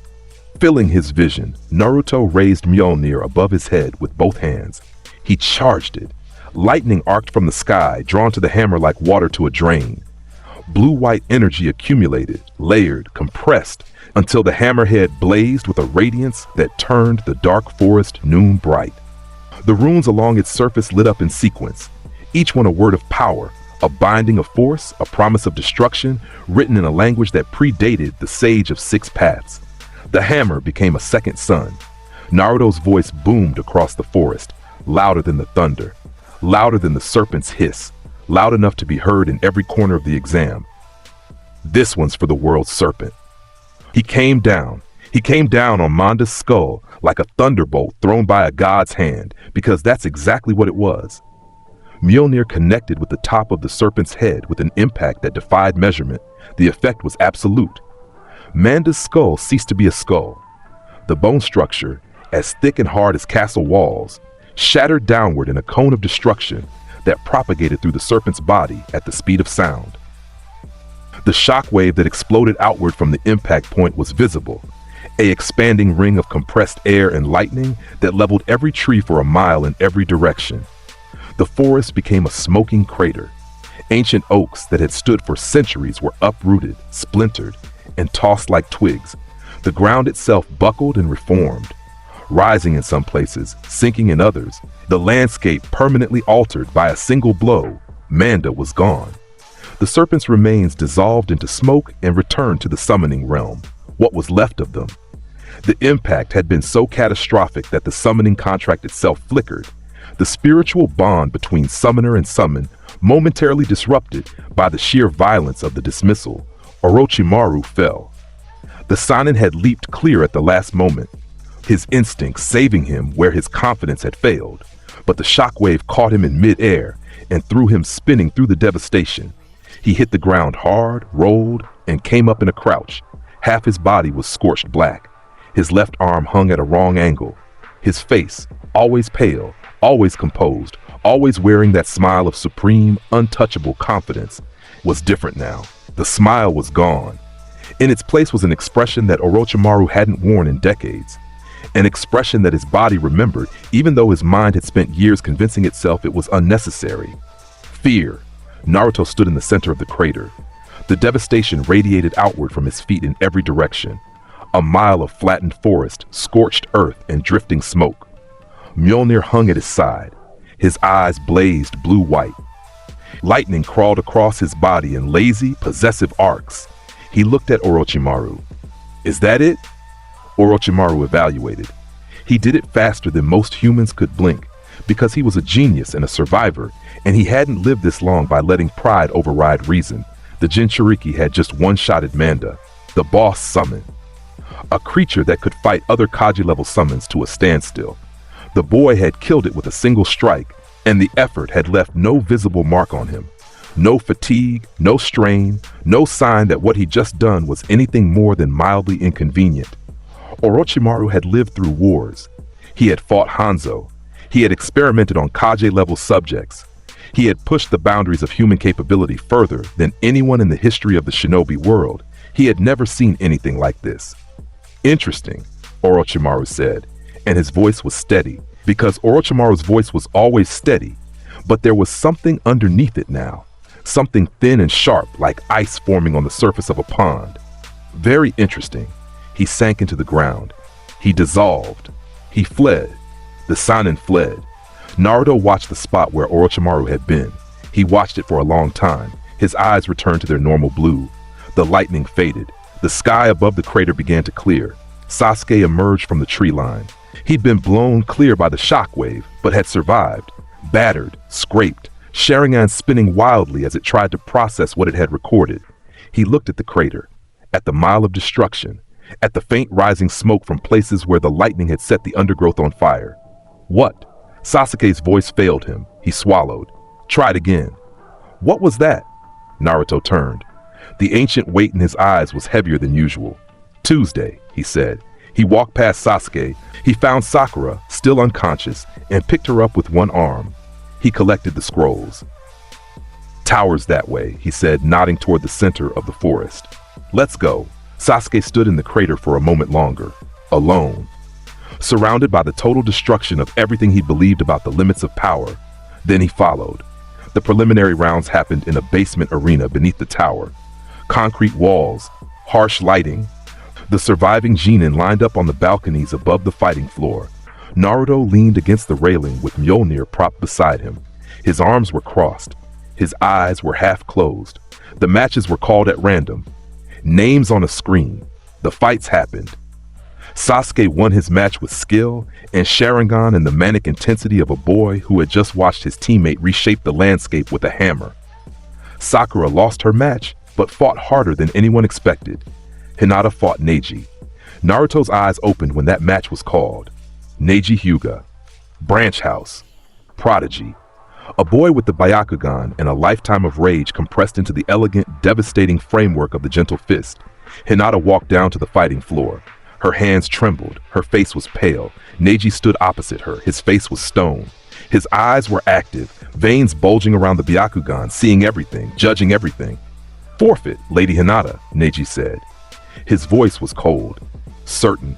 Fate has already decided this match. You were born weak. You will remain weak. The main house and the branch house, our positions are fixed. You cannot change what you are. Hinata's fist clenched. She didn't forfeit. The fight was brutal. Neji was better, more ruthless. He struck her tenketsu with systematic efficiency, shutting down her chakra network point by point. Hinata kept standing, kept fighting, kept coming back with wobbling legs and bleeding palms, and a determination that had nothing to do with skill and everything to do with the blue-eyed boy on the balcony above. Neji hit her in the chest. A palm strike to the heart that dropped her to her knees. She coughed blood. She got back up. Neji hit her again. Harder. She went down. She pushed herself up on shaking arms. Up on the balcony, Naruto's hands tightened on the railing. The metal groaned. Small sparks crawled across his knuckles. Hinata stood one more time. Blood ran from her mouth. Her eyes were fading. But she looked up at the balcony, up at Naruto, and she smiled. A small, broken, brave smile. Neji drove his palm into her chest and she flew backward, hit the ground, and didn't get up. The medics rushed in. Naruto watched them carry her away. His face was stone. His eyes burned. The railing beneath his hands had been crushed into a twisted knot of metal, and he hadn't noticed. When the medics were gone and the blood was cleaned from the floor, Naruto spoke. His voice was quiet, but it carried to every corner of the arena. "I want Hyuga in the finals." The proctor looked up. Naruto's name hadn't been called yet. The bracket, "I want Hyuga in the finals. Make it happen." His eyes swept the room. Jonin instructors, the Hokage, the assembled genin from 5 nations. Nobody argued. 1 month. That was the gap between the preliminaries and the finals. 1 month of preparation. Naruto spent it in the forest of death, in the crater he'd made. He trained alone, and the sounds that came from that section of the forest made Anbu patrols choose different routes. Thunder. Constant thunder. Sometimes the ground shook. Sometimes lightning struck from a clear sky. Again and again, hitting the same point in the center of the crater until the rock beneath turned to glass. He was working through memories. Thor's memories. Techniques from a lifetime of godhood. How to channel the storm through his body. How to compress lightning into a fist. How to throw Mjolnir and guide it around corners, through walls, across miles. He didn't need to train for Neji. Neji was a genin. The entire Chunin exam was beneath him in terms of raw power. He trained because training was the only time he felt anything. One evening, he was sitting in the crater, leaning against a rock, drinking milk and watching the stars through the scorched canopy overhead. Mjolnir rested in his lap. His eyes were empty. Footsteps. Light. Careful. Familiar. "You keep finding me," Naruto said without turning. Hinata stepped into the clearing. She was bandaged. Her arm was in a sling. Her chest was wrapped tight enough that breathing looked like work. She sat down beside him. Not on the far end of a bench this time. Right beside him. Close enough that he could feel the warmth of her. "You should be in the hospital," he said. "I discharged myself." "Stupid." "Brave," she corrected quietly. The corner of his mouth twitched. It might have been a smile. It died before it got there. They sat in silence for a while. The stars moved overhead. Somewhere in the forest, an owl called. "Will you hurt him?" Hinata asked. "Neji?" "Yes." "Will you kill him?" "No." A pause. "Probably." Hinata was quiet. "Then he's angry because he's in pain. The curse seal, the branch house. His father died for the main house, and he can never forgive them for it." "I know," Naruto said. "I've been angry too, for the same reasons. You serve a house that uses you, and you can't walk away because the only thing worse than serving is being nothing." He looked at his hammer. "But anger isn't an excuse to hurt someone who doesn't deserve it." Hinata looked at him. Her lavender eyes were steady, and in them was something that had been there since the beginning, since before the hammer, before the awakening, since the day she'd watched a loud, bright boy stand up after every fall and refuse to quit. "You're a good person, Naruto," she said. The silence that followed was so complete that the stars seemed to hold their breath. "I was," Naruto said. "A long time ago, maybe." He offered her his milk. She took a sip. She made a face. He almost smiled again. They sat together until dawn. The Chunin exam finals were held in the great arena at the center of Konoha. 60,000 seats, and every one of them was full. Daimyo and their retinues, Kage and their guards, Jonin, Chunin, merchants, civilians, nobles, spies. The entire shinobi world had its eyes on this stadium. The Hokage sat in the Kage box with the Kazekage, a masked figure who sat too still and smelled wrong to every sensor in the building, but whom protocol demanded be treated as an honored guest. The matches were called. The combatants entered the arena floor. Sasuke's match with Gaara was scheduled first, but the Uchiha hadn't arrived. Delays, murmurs, the bracket shifted. First match, the proctor called. Naruto Uzumaki versus Neji Hyuga. 60,000 people leaned forward. Neji walked onto the arena floor. He wore the formal Hyuga training attire, white, pristine, traditional. His Byakugan was already active. His posture was perfect. Every line of his body communicated the same thing. I have already won. Naruto walked out from the opposite entrance. The murmur that moved through the stadium was physical. You could feel it in the air, in the vibration of 60,000 throats producing sound at once. He was massive. 13 years old and built like a wall. The orange jacket was gone. He wore a black sleeveless shirt that showed arms corded with muscle and laced with faint, branch-like patterns that might have been veins or might have been something else entirely, something that pulsed with a dim, barely visible blue light. Mjolnir rested on his right shoulder. The runes glowed. The air around him crackled. He stopped in the center of the arena. He looked at Neji the way a mountain looks at a man who has come to mine it with a pickaxe. "Let's see what you're made of," Naruto said. Neji's Byakugan widened fractionally. He could see inside Naruto, the chakra network, the coils, the flow. And what he saw made his breath catch. The boy's chakra network was burning. Every pathway, every tenketsu, every point where chakra flowed was lit up like a circuit board carrying more power than it was designed to handle. And behind the chakra, deeper, in a layer of energy that the Byakugan could barely perceive, something vast moved. An ocean of power that had nothing to do with chakra, nothing to do with anything Neji had ever seen or studied or believed was possible. "What are you?" Neji whispered. "Begin," the proctor shouted. Neji moved. Whatever he'd seen hadn't changed his approach. He was a Hyuga and the gentle fist was absolute in its effectiveness. Seal the tenketsu. Shut down the chakra network. It worked on everyone. It had always worked on everyone. He closed the distance with explosive speed.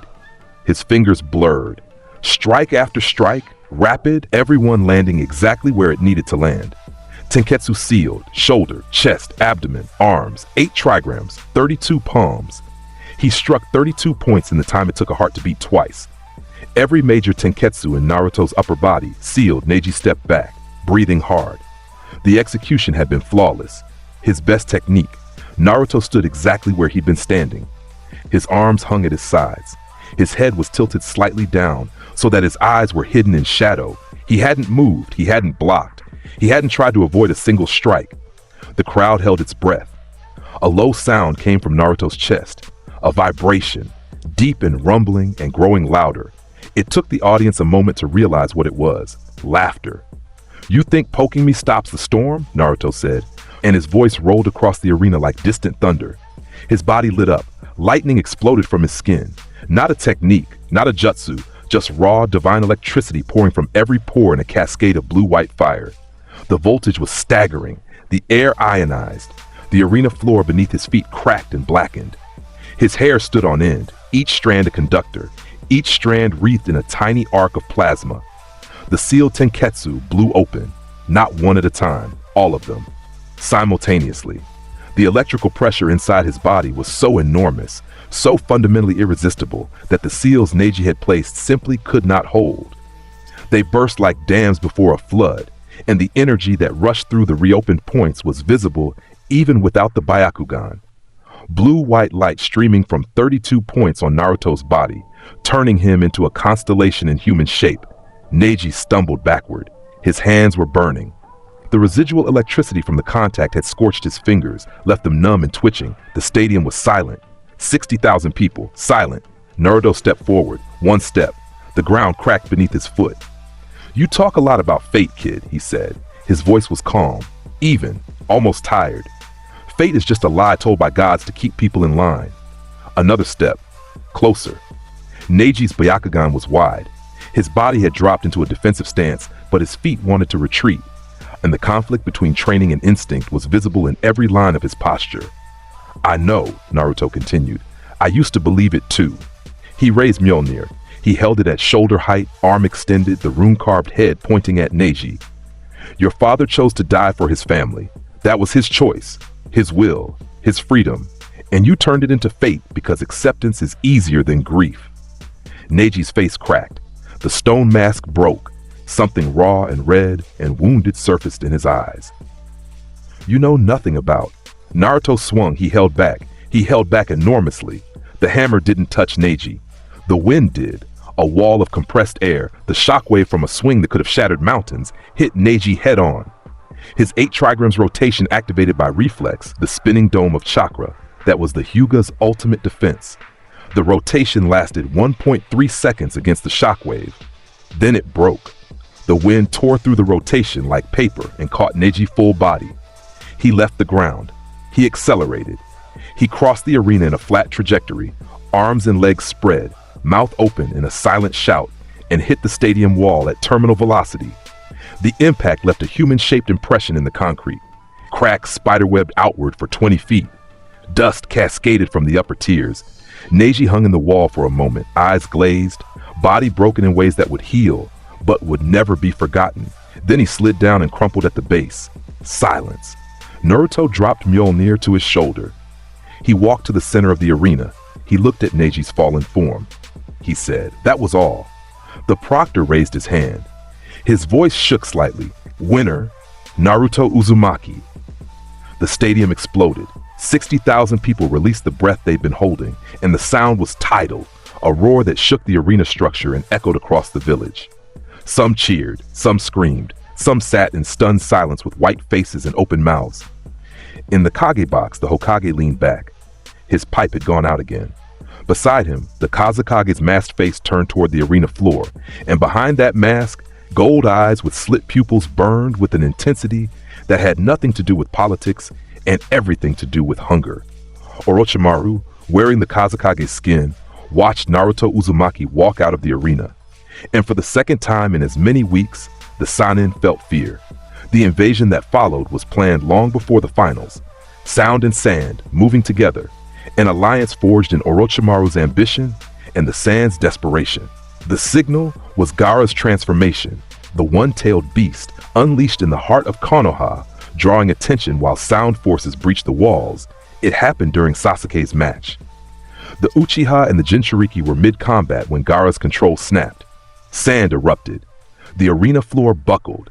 The crowd panicked. Genjutsu fell across the stadium like a blanket. Feathers drifting down, audience members slumping into unconsciousness. Anbu fought sound operatives on the rooftops. Konoha forces mobilized. The village erupted into war and Gaara transformed. Shikaku's power poured through the boy like water through a cracked vessel.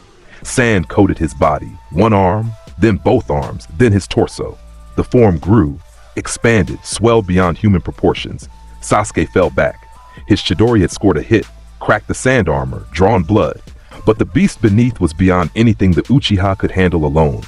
Naruto appeared on the arena wall. He'd walked through the invasion.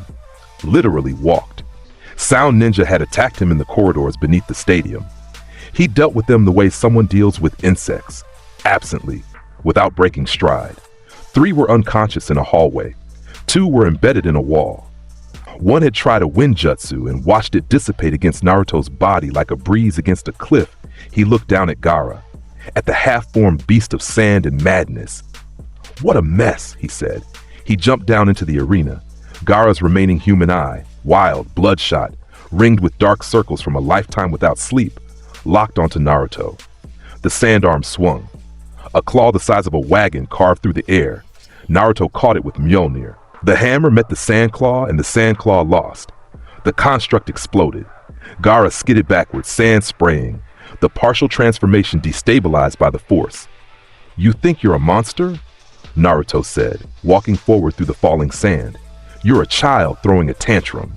Gaara screamed. It was the sound of a boy who had been broken so thoroughly that even the pieces were broken. "Mother wants your blood. Mother wants..." "Your mother is a sand demon sealed in your gut," Naruto said. "She doesn't want anything. You're talking to yourself." He threw Mjolnir. It hit Gaara's sand armor dead center and punched through it. Through the sand, through the chakra construct, through every defense the one-tailed beast could raise. The hammer carried Gaara backward, pinned him against the arena wall, and detonated. Lightning erupted from the point of impact. The arena wall shattered. Sand fused into glass. Gaara's transformation dissolved, the sand falling away like dead skin, and the boy, small, thin, fragile beneath the armor, hung in the wreckage, pinned by a hammer he couldn't move. Mjolnir returned to Naruto's hand. Gaara fell. He lay on the ground, staring up at the sky with eyes that had gone from wild to empty. "What are you?" Gaara whispered. "Tired," Naruto said. "Same as you." He turned away. The invasion was still happening, sound ninja on the walls. Sand forces at the gates, smoke rising from the village. And above it all, a purple barrier on the rooftop where the Kaji box had been, the 4 violet flames formation, and inside it, 2 figures locked in combat. The Hokage and the thing wearing the Kazekage's face. Naruto looked up at that barrier. He felt the energy inside it, familiar, wrong, scaled up like a snake shedding its skin. Orochimaru, his eyes hardened. He threw Mjolnir at the sky. He gripped the leather strap. The hammer pulled him off the ground and into the air, climbing toward the rooftop with the speed of a missile. He landed on the roof. The 4 sound ninja maintaining the barrier looked at him. Their technique was a wall of purple flame that incinerated anything that passed through it. A perfect prison, inescapable, ensuring that whatever happened inside stayed inside. Naruto pressed his hand against the barrier. The flame licked his skin. It burned. He felt the heat, felt the damage. His skin reddened. The barrier held. He pressed harder. His eyes went blue-white. Lightning poured from his body into the barrier wall. The divine electricity fought the cursed fire, and for a moment, a long, terrible moment, the 2 forces were equal. Then the barrier cracked. A seam of white light appeared in the purple flame. It spread. The sound ninja maintaining the formation screamed as the feedback tore through their system. One collapsed, then another. The barrier flickered, sputtered, and died. Naruto stepped through. Inside, Hiruzen Sarutobi faced Orochimaru. The old man was battered. His armor was cracked. The Reaper Death Seal was forming behind him, the terrible, final technique that would sacrifice his life to seal Orochimaru's arms. Naruto said. Hiruzen turned. His eyes widened. "Naruto, you shouldn't be. Stop." Naruto's voice brooked no argument. "You're about to kill yourself. It's the only way to... It's the coward's way. You die, and the village loses its leader in the middle of an invasion. Everyone you protect is weaker because you wanted to play hero." Hiruzen flinched. The Reaper Death Seal flickered. Naruto looked at Orochimaru. The Sanin's face was different now. The Kazekage disguise had dropped. His real face, white, serpentine, ageless, stared back at Naruto with an expression that mixed hunger and fear in equal measure. "We've done this already," Naruto said. "You ran last time." "I didn't run," Orochimaru said. His voice was steady, his eyes were wild. "I made a tactical. You ran, like a snake going into its hole." Naruto raised Mjolnir. "Run again, now, before I forget I'm supposed to take you alive." Orochimaru's eyes flicked to the hammer, to the lightning crawling across it, to the memory of Manda's skull ceasing to exist. He ran. The snake dissolved into the ground, retreating through the earth, through tunnels and escape routes and bolt holes prepared years in advance. The sound forces, leaderless, crumbled. The sand forces, their alliance revealed as a manipulation, surrendered. The invasion ended. Hiruzen sat on the rooftop. His body trembled. The Reaper Death Seal faded, and his soul, which had been halfway to the Shinigami's grasp, settled back into his chest. He was alive. He had been ready to die. He was alive. He looked at Naruto. "Thank you," the old man said. His voice cracked. Naruto's face was unreadable. He looked at the village, at the smoke, the damage, the fires being extinguished, the forces regrouping. "Father, no more," he said. Quiet. Heavy. The words were for someone who wasn't there, for a memory that belonged to a different world. No more dying for the name. He walked to the edge of the roof and jumped down. Hiruzen sat alone in the wreckage and wept, and he didn't entirely know why. The village rebuilt. The village always rebuilt. That was what Konoha did. Took the damage, mourned the dead, and raised new walls on the ruins of the old. Naruto helped. He carried beams that 10 men couldn't lift. He cleared rubble with his hands. He worked in silence, side by side with villagers who months ago would have spit at his feet. They didn't spit anymore. They didn't smile either. But the fear in their eyes was mixed with something new. Something that wasn't quite gratitude and wasn't quite respect, but was the beginning of both. He didn't care about their regard. He'd been a god, and gods knew that worship was just fear wearing makeup. But when a child, a small girl, maybe 5, with a scraped knee and a lost doll, walked up to him in the middle of a rubble-strewn street and tugged on his pant leg. Naruto stopped. He looked down. "You're the Thunder Man," the girl said. "My mom says you saved us." Naruto's face did something complicated, something that involved muscles that hadn't moved in a very long time. He knelt. He was still enormous, even kneeling. His eye level was only slightly below the girl's. "Your knees hurt," he said. "It's okay. It doesn't hurt much." He held out his hand. A tiny, controlled spark of electricity, warm, painless, gentle, jumped from his finger to her scraped knee. The body's natural healing accelerated. The scrape closed, the blood dried, the girl's eyes went wide. "Cool," she breathed. Naruto stood up. He turned away before she could see his face. But Hinata, watching from the corner of a building because she was always watching, saw it. She saw the god of thunder blink away something that looked very much like tears. Sasuke left. He left the way they all leave. In the night, in silence, with a heart full of poison and a head full of promises made by men who had never kept a promise in their lives. Orochimaru's Sound Four found him in the training ground where he practiced alone. They offered power. They offered purpose. They offered the thing Sasuke wanted more than life or love or any human connection. The strength to kill his brother. Sasuke took the offer. He took it because the Chunin exams had shown him something he couldn't live with. He'd watched Naruto destroy Manda with a single blow. He'd watched Naruto shatter Neji's rotation with a breeze. He'd watched Naruto walk through an invasion like it was rain. And he'd realized that the gap between himself and Naruto was so vast that a lifetime of training wouldn't close it. That natural talent, Sharingan, Uchiha blood, all of it was irrelevant in the face of whatever Naruto carried inside him. And if he couldn't close the gap with Naruto, how could he ever close the gap with Itachi? So he left. The gate guards found signs of a scuffle. The Hokage mobilized. By the time the sun rose, a retrieval team had been assembled, Chunin and Jonin, because the village was still recovering from the invasion and couldn't spare Jonin for a single defector. Shikamaru led the team. Choji, Kiba, Neji, bandaged, healing, changed since the finals in ways that were still settling into his bones. Lee on crutches, who shouldn't have been there but came anyway. And Naruto. He volunteered by walking into the mission room and saying, "I'm going." Nobody argued. The Hokage just nodded. The mission was brutal. The Sound Four, Orochimaru's personal guard, curse-marked warriors, each one dangerous enough to challenge a Jonin, deployed in a staggered retreat.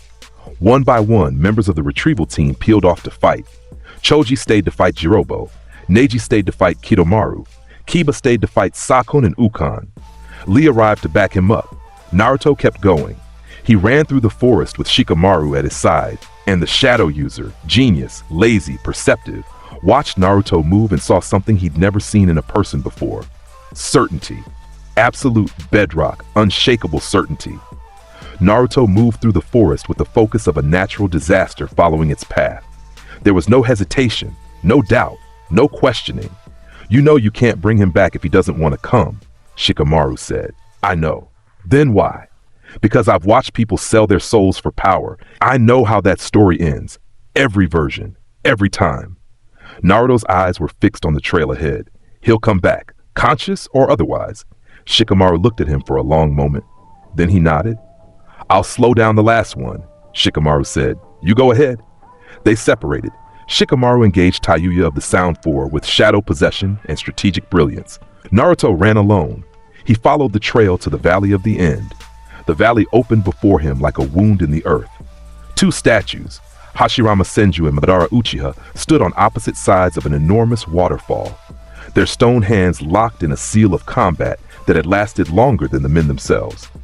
Rain fell. The sky was dark. Lightning split the clouds in the distance. Naruto's lightning, drawn by his presence, gathering like an army answering a summons. Sasuke stood on Madara's head. He wore different clothes. The curse mark's influence had changed him physically. His skin had darkened. His eyes burned with the Sharingan's red. The curse mark crawled across half his body in black flame-like patterns. He looked down at Naruto on Hashirama's head. "You came," Sasuke said. His voice was different, harder, older. "You left," Naruto replied. "I have to. You know I have to. You've seen my limits. You've seen yours. Itachi is out there. and every day I spend in Konoha is a day I fall further behind." Naruto looked at him. Rain ran down his face, plastered his hair to his forehead. Mjolnir hung at his side, its runes pulsing dim red in the dark. "You're going to Orochimaru," Naruto said. "A man who experiments on children, who wears other people's bodies like clothes, who would eat your soul and call it research. He has what I need." "He has what he wants you to think you need. There's a difference." Sasuke's curse mark pulsed. The transformation deepened. His skin went gray. His hair grew. Wings, hand-shaped, membranous, grotesque, erupted from his back. His eyes changed, the Sharingan warping into something more feral, more desperate. Curse mark stage 2.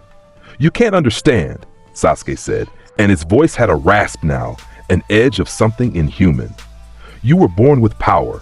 You woke up one day and the sky handed you a hammer. You've never had to fight for anything." The words hit harder than Sasuke knew. Naruto flinched. A small thing, almost invisible, but there. "You think I was born with this?" Naruto said. His voice dropped. The rain fell harder. "You think this was a gift? This power killed my sons. It destroyed everyone I loved. It turned me into a weapon that a one-eyed father pointed at anyone who stood in his way, and every time I swung the hammer, something inside me died." He raised his head. His eyes blazed blue. "I've been fighting longer than your clan has existed, Uchiha. Longer than this village. Longer than the ground we're standing on. And every fight took something from me that I never got back." Sasuke's wings spread. His hands formed seals. Black lightning gathered in his palm. Chidori, corrupted by the curse mark, twisted into something darker. "Then you know," Sasuke said. "You know that power is all that matters." "Power is all that's left," Naruto corrected, "after everything else is gone." The moment stretched. Rain, thunder, two boys on the heads of statues separated by a waterfall and an abyss that had nothing to do with distance. Sasuke charged. He came in flying, curse mark wings carrying him in a screaming dive. Black Chidori extended, 1,000 birds crying in a chorus of corrupted lightning. His speed was extraordinary. The curse mark had pushed him beyond Jinin, beyond Chunin, into a realm of power that would have made most Jonin blink. Naruto extended his hand. The Chidori hit his palm. 1,000 birds screamed against divine skin. The lightning, black, corrupt, sizzling with curse energy, crawled up Naruto's arm and dissolved, absorbed, eaten by a body that ran on electricity the way other bodies ran on blood. The black lightning disappeared into Naruto like water into sand. His eyes didn't flicker.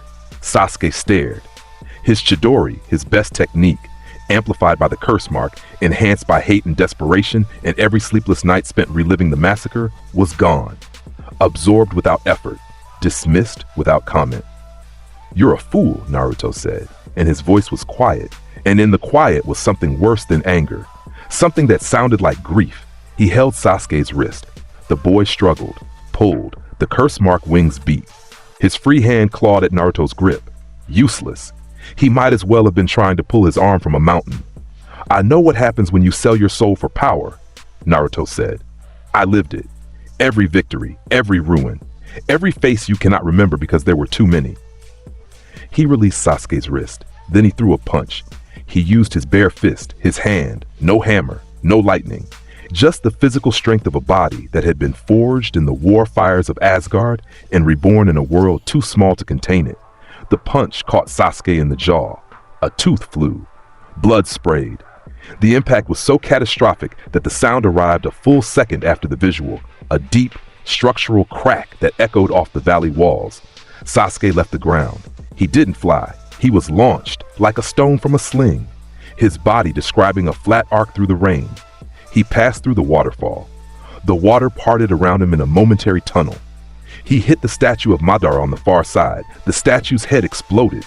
Stone fragments the size of wagons tumbled down the valley wall. Madara's carved face, the symbol of Uchiha defiance, the monument to the man who had walked away from everything, shattered into 1,000 pieces that rained down into the churning water below. Sasuke was somewhere in the rubble. The curse mark was flickering. His body was trying to heal, to regenerate, to push through the damage.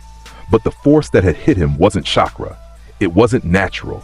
It was something his cells had no framework for processing. Silence fell over the valley. The rain continued. The waterfall roared.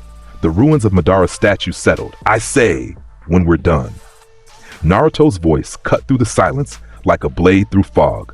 Low, absolute. The voice of someone who had decided something and would break the world before changing his mind. He raised Mjolnir to the sky. He called the storm. The clouds answered. The entire sky responded, condensing and blackening in a spiral centered directly above the Valley of the End. Lightning arcs between the clouds in a web of blue-white fire. The air pressure dropped. The temperature plummeted. The rain became horizontal, driven by winds that came from everywhere at once. The bolt that formed was huge. It gathered in the heart of the spiral, a column of electric potential so vast that it illuminated the entire valley in harsh, shadowless white light. The thunder that preceded it was a living thing, a sound that shook the valley walls and made the water in the falls vibrate at frequencies that blurred vision. Naruto drove his arm down. The bolt fell.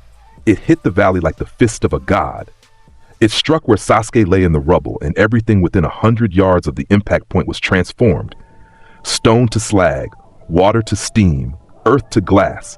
The light was total. For one full second, the Valley of the End was brighter than any point on the planet.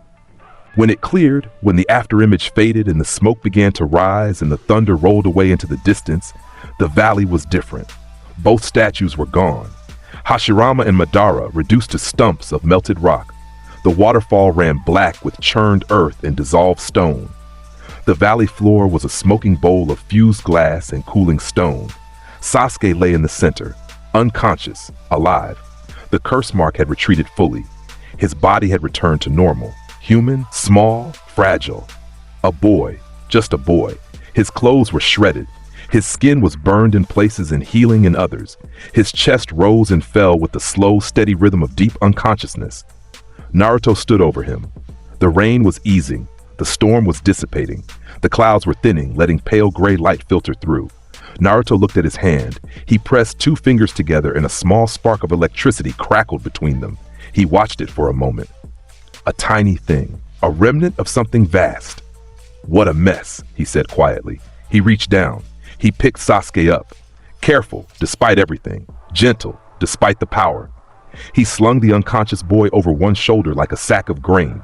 He stood there for a moment, in the ruined valley, in the fading rain, surrounded by the destruction of monuments to men who had started a cycle of violence that was still spinning after all these years.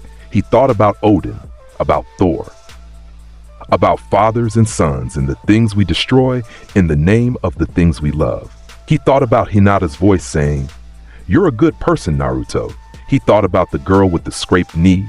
He thought about Haku, laid down carefully on a bridge. He thought about Kakashi's words on a rooftop. Being the strongest does mean being alone, but it doesn't mean you have to enjoy it. He shifted Sasuke's weight on his shoulder. He gripped Mjolnir. He turned toward Konoha. The walk home was long. The forest was damaged. Trees felled by the Sound Force battles, ground torn by the retrieval team's fights. He passed through it all without pause, feet cracking the earth, hammer dragging its groove, the unconscious Uchiha hanging over his shoulder. He met the retrieval team coming back. Shikamaru, battered, Choji on a stretcher, Kiba, bloody, Neji, bandaged fresh over old wounds, Lee, still on crutches, beaming. They saw Naruto. They saw Sasuke. Shikamaru exhaled. He sat down on a rock and closed his eyes. Mission complete, the shadow user said. Naruto kept walking. The gates of Konoha appeared in the gray morning light. The guards saw him coming. Word spread. By the time he reached the gate, a crowd had gathered. Shinobi and civilians, medics with stretchers, the Hokage himself, leaning on his staff, alive because a boy had stopped being a hero. Naruto walked through the gate. He walked to the hospital. He handed Sasuke to the medics. "He's alive," Naruto said. "Keep him that way and keep him here." He turned to leave. Naruto. The Hokage's voice. Old, tired, grateful. Naruto stopped. "The council will want to discuss." "I don't care what the council wants." His voice was flat. "I brought him back. That's the job. That's what I do." He walked away. Through the streets, past the buildings he'd helped rebuild, past the market where a crater had been, now filled in and paved over, past the bench where Hinata had sat beside him. Hinata was waiting at the bench. She stood when she saw him. Her eyes swept over his body, the dirt, the rain, the burns, the blood that might have been his or might have been someone else's. Her hands came together in front of her chest. Her eyes filled. Naruto stopped. He looked at her. At the worry in her face. At the tears she was trying to hold back. At the way she stood, small, brave, steady, in a world that was too loud and too violent and too broken for someone as gentle as she was. "You're hurt," she said. "I'm fine." "You're lying." The corner of his mouth twitched, the almost smile again, closer this time, almost there. "Yeah," he said, "I'm lying." She closed the distance between them. She took his free hand, the one not holding the hammer. Her fingers were small and warm and shaking slightly. "Come home," she said. "I'll make tea." Naruto looked at their hands lay. Her small fingers wrapped around his massive, scarred, lightning-marked knuckles. The contrast was absurd. The god of thunder and the shy girl from the Hyuga clan. "I don't have a home," he said. "Then come to mine." He stared at her, those lavender eyes. That quiet, unshakable courage. He nodded once. She led him through the streets. The god of thunder followed the pale-eyed girl through the gray morning light of a village that was learning slowly to see him as something other than a monster. The hammer dragged behind him. The groove in the road hissed and steamed. The sky above was clear for the first time in days. Naruto walked. The storm followed him, as it always did, as it always would. But for the first time in 1,000 years, for the first time in 2 lifetimes, the storm was quiet. It waited.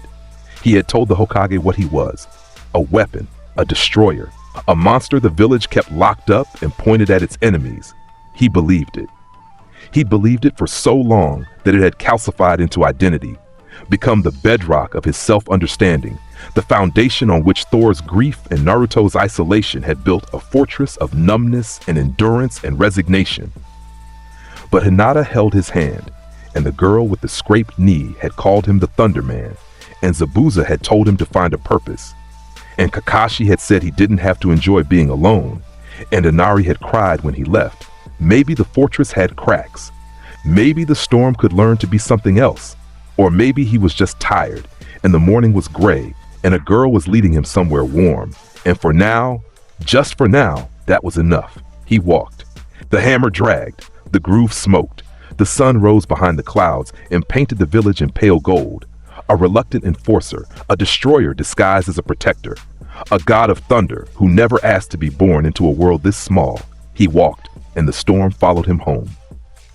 And somewhere, far away, in a realm that existed only in memory and the space between heartbeats, the echo of an old god's voice whispered something that might have been a blessing, or an apology, or simply the tired acknowledgement of one weapon to another. "Well done, boy. Well done." Naruto didn't hear it, or maybe he did, and chose to ignore it. He'd spent enough lifetimes listening to gods. He held Hinata's hand. He walked toward tea. The storm was quiet, for now. 2.5 years is a long time when you're human. When you're something else, something older, something carrying the memory of centuries in a body that hasn't finished growing, 2.5 years is a breath. A blink, a pause between one war and the next. Jiraiya of the legendary Sannin took Naruto from the village 3 weeks after the Sasuke retrieval. The old man had read the reports. He'd seen the crater at the Valley of the End. He'd stood on the lip of it and looked down at the fused glass and the melted stone stumps where 2 monuments to an ancient rivalry had stood for generations. And he'd understood something that the rest of the village was still catching up to.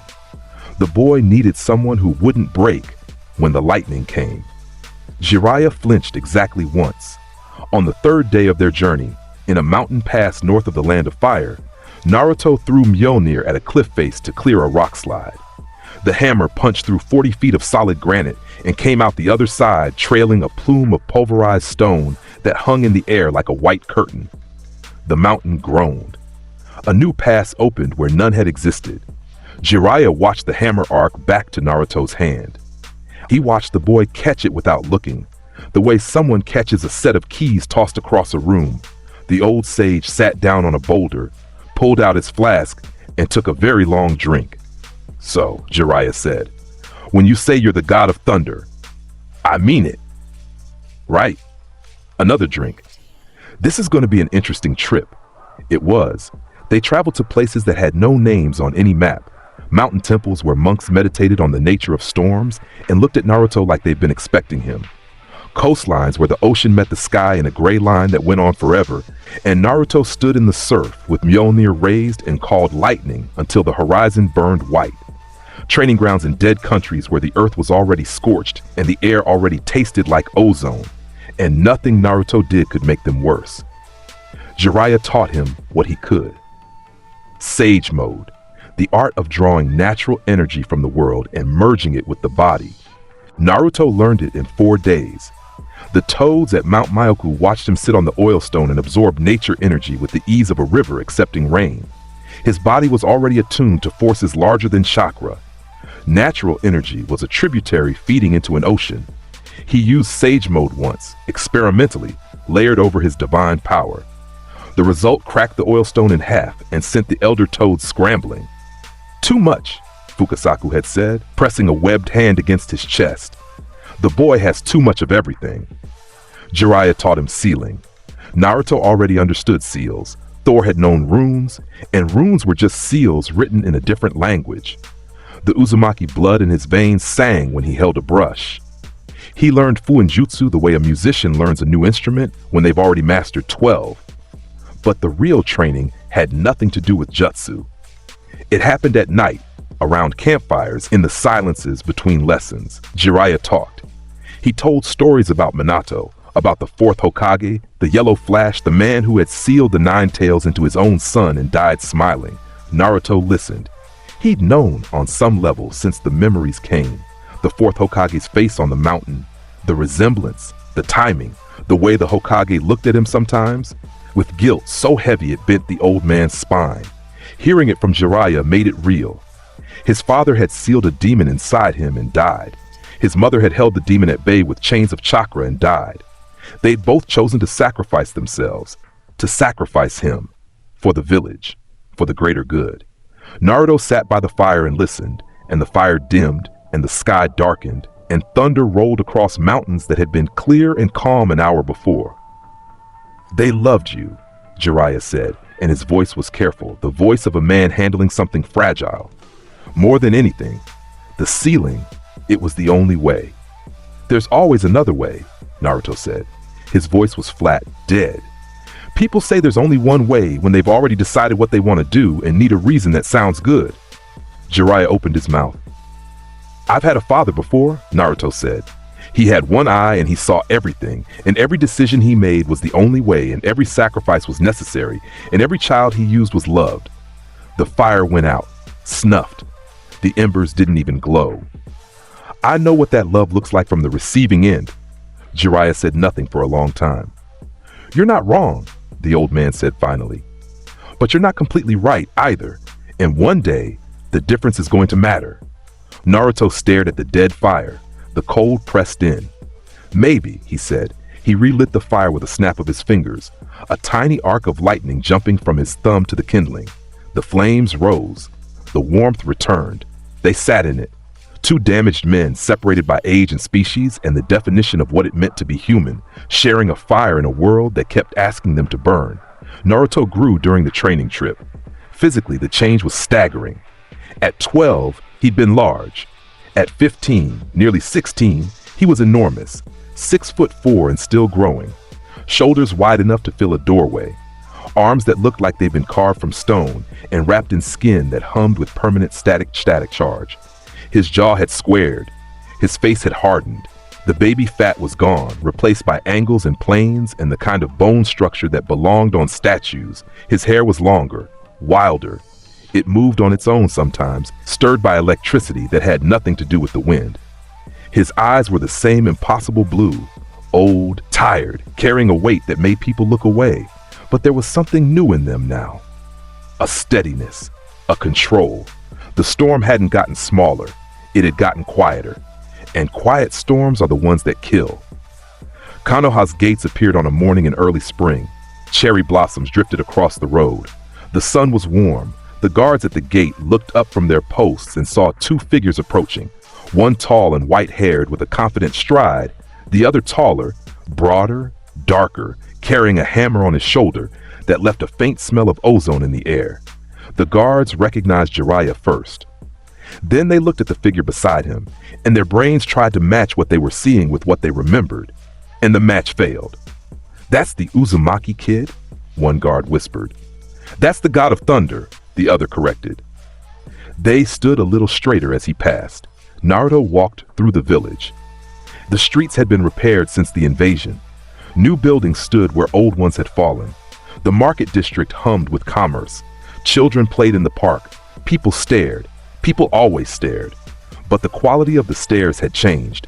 Less hatred, less fear. More of that unnamed thing that sat between respect and awe, and the primal recognition of something that could end you without effort.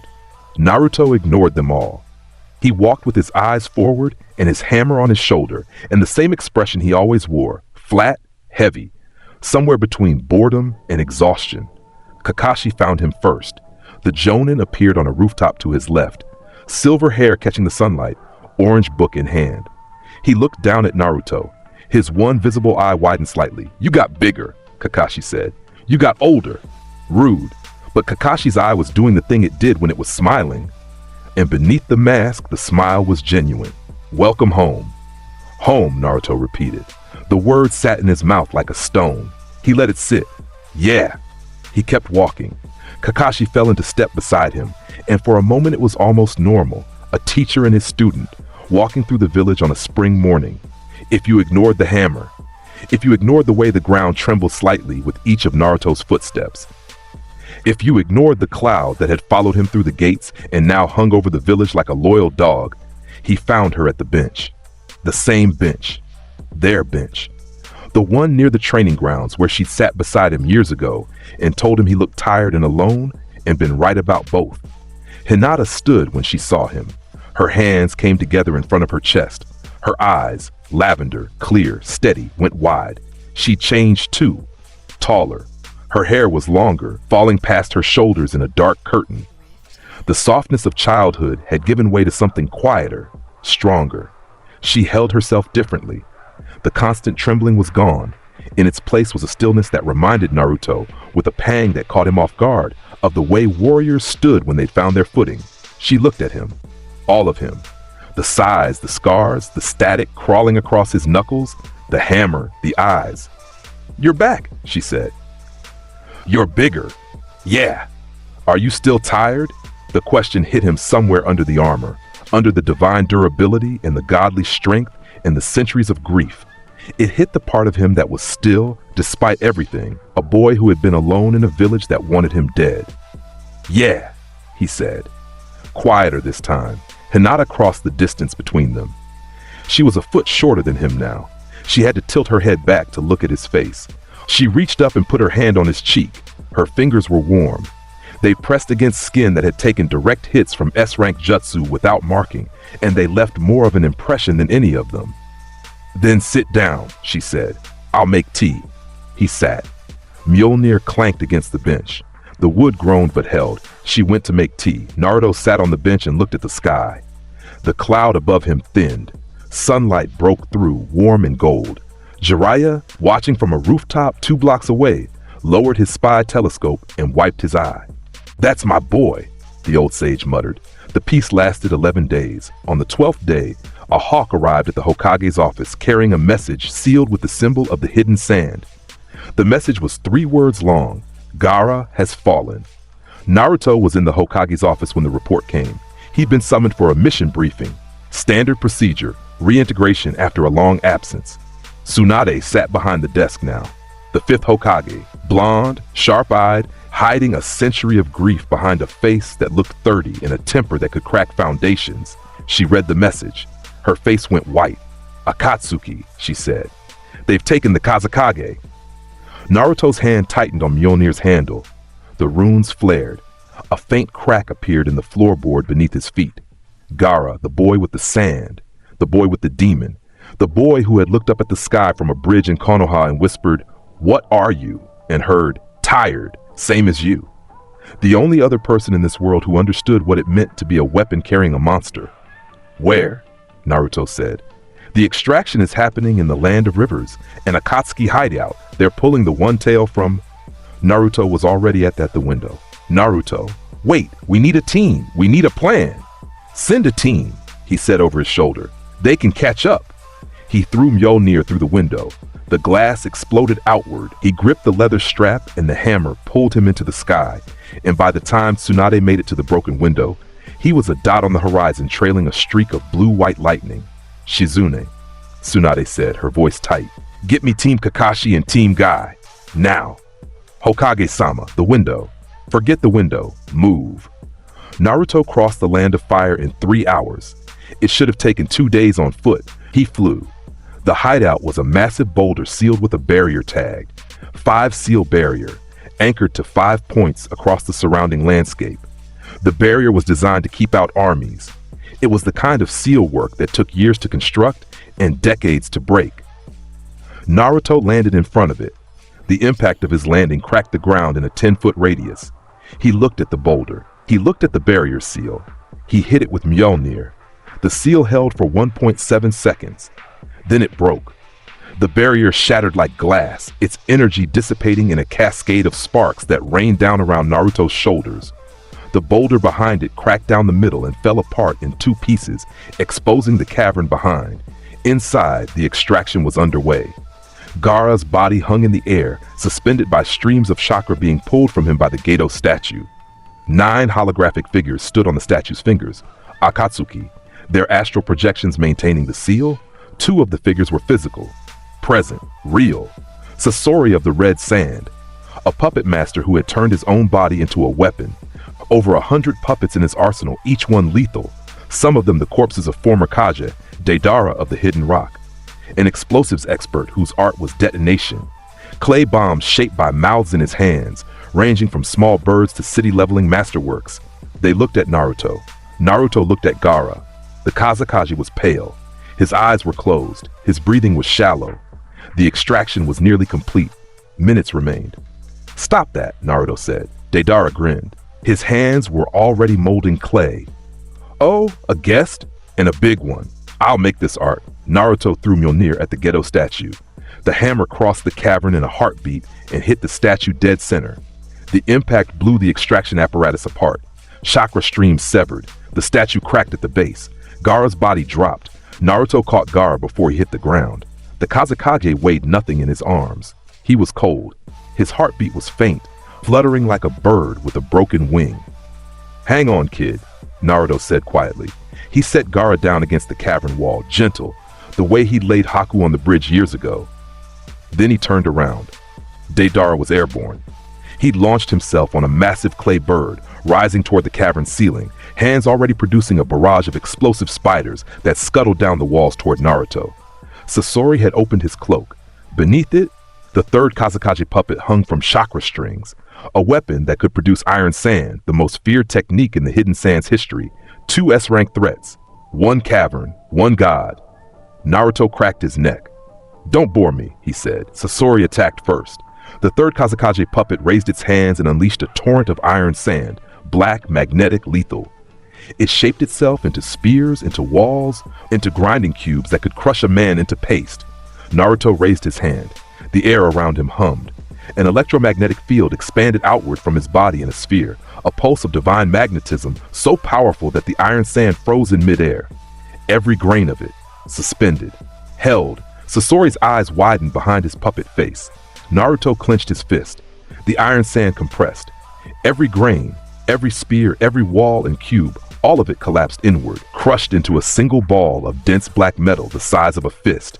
It dropped to the ground with a thud that cracked the stone floor. "Is that it?" Naruto said. Sasori's response was immediate.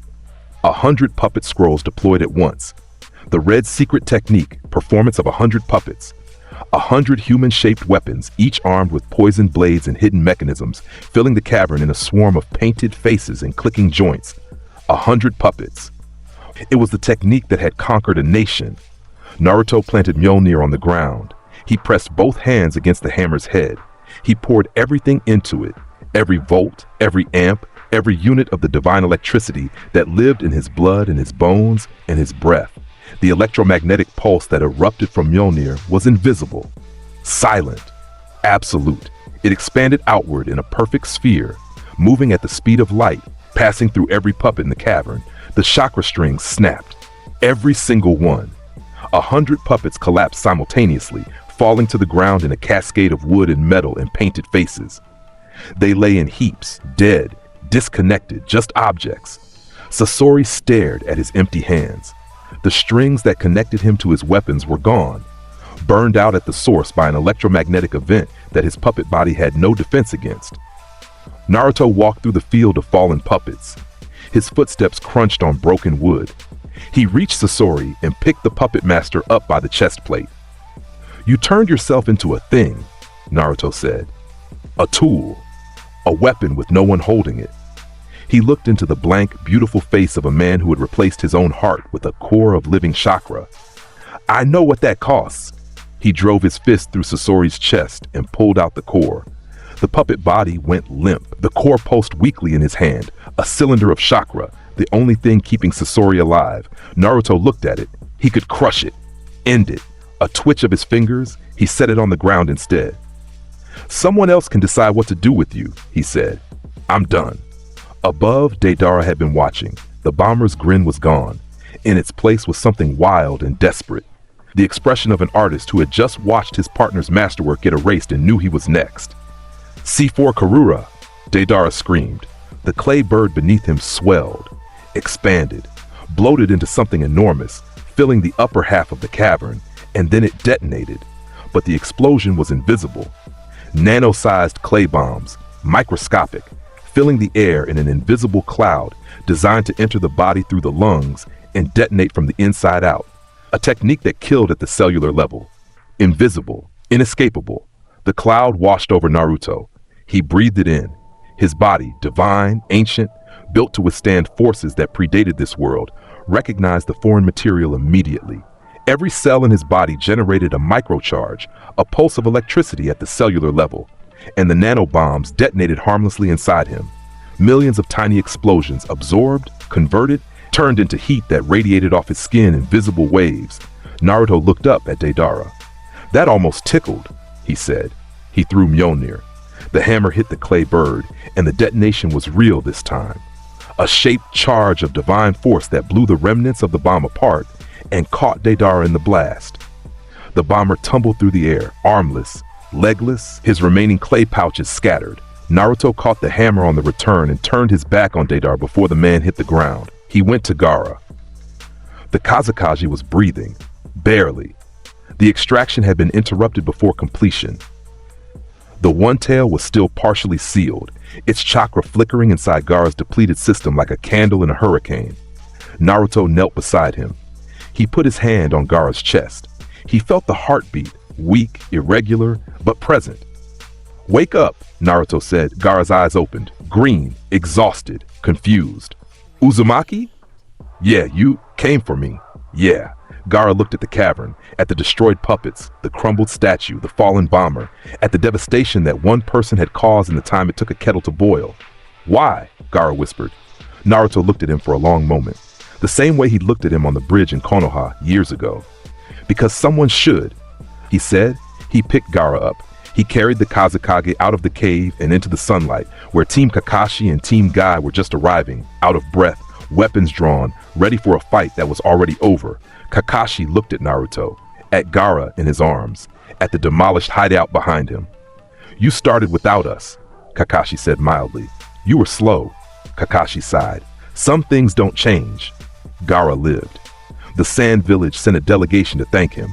Naruto stood through the ceremony with his arms crossed and his face blank.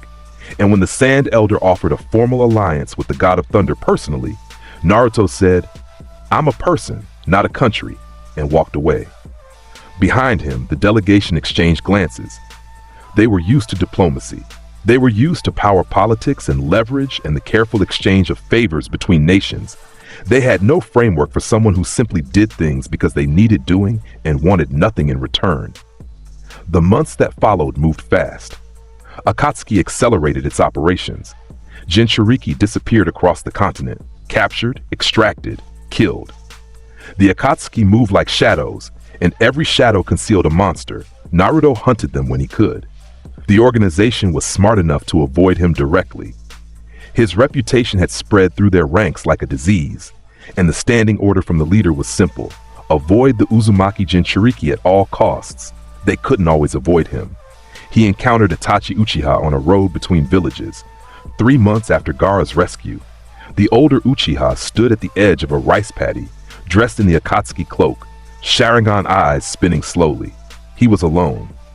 Kisame was nowhere. Naruto stopped. Mjolnir hummed on his shoulder. The air between them crackled with potential, the electric kind and the violent kind. They looked at each other. Itachi's Sharingan studied Naruto the way it studied everything, completely, deeply, with the terrible clarity of eyes that had seen too much and understood all of it. He saw the hammer. He saw the power. He saw the divine electricity crawling beneath the skin. And he saw something else. Something behind the power. The same thing Hinata saw. Someone tired. Someone carrying a weight. Naruto saw Itachi clearly too. He saw the sickness, the way Itachi's chakra flickered at the edges, the way his breathing was half a beat too slow, the way his body was consuming itself from the inside.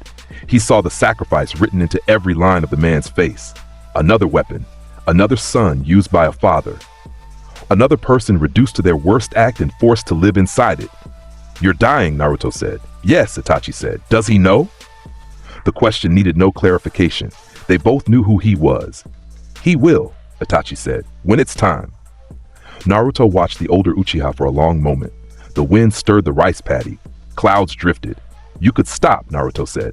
"Come in. Let someone help." "I passed that point a long time ago." Itachi's voice was quiet, steady, the voice of a man who had finished all his arguments with fate and accepted the verdict. Some weapons can only serve their purpose by breaking. Naruto's jaw tightened. He felt the truth of it in his own bones, in Thor's bones, in the memory of a god who had broken himself against the world's serpent and called it duty. He lowered Mjolnir. He set the head on the ground. He leaned on the handle. "Your brother is an idiot," Naruto said. "But he's alive because of what you did. That should mean something." "It means everything," Itachi said. "That's why it hurts." The silence between them was the loudest thing Naruto had heard in years. Itachi turned. He began to walk away. "Uchiha," Naruto called. Itachi stopped. He didn't turn back. "When it's time," Naruto said, "make it count." Itachi inclined his head, a tiny movement. Acknowledgement between two people who understood things that understanding couldn't fix. He walked away. Naruto watched him go. He let him go. Some fights aren't yours to take. Some weapons aren't yours to break. Naruto knew that better than anyone alive. He picked up Mjolnir. He walked the other direction. The rice paddy swayed in a breeze that smelled like ozone and regret. Pain came on a Thursday. It started with a sound, a deep resonant boom that rolled across Konoha like the voice of something too large to be real. Then the ground shook. Then the sky filled with dust. Naruto was 40 miles away when it happened. A training trip, solo. He'd been standing on a cliff overlooking the ocean. Mjolnir raised to the sky, pulling lightning from a storm he'd built himself, layering charge on top of charge until the hammer blazed like a white star, and the cliff beneath him turned to glass. He felt the explosion in his feet. Through the glass, through the stone, through the miles of earth between him and the village, he felt Konoha die. The flight took him 11 minutes. 11 minutes at maximum speed, Mjolnir screaming through the air, the sonic booms behind him shattering windows in villages he passed over like ghosts. When he arrived, Konoha was a crater. The village, the buildings, the streets, the training grounds, the academy, the market where he bought milk, the bench where Hinata waited, all of it was gone. Flattened, reduced to a bowl of rubble and dust and broken lives.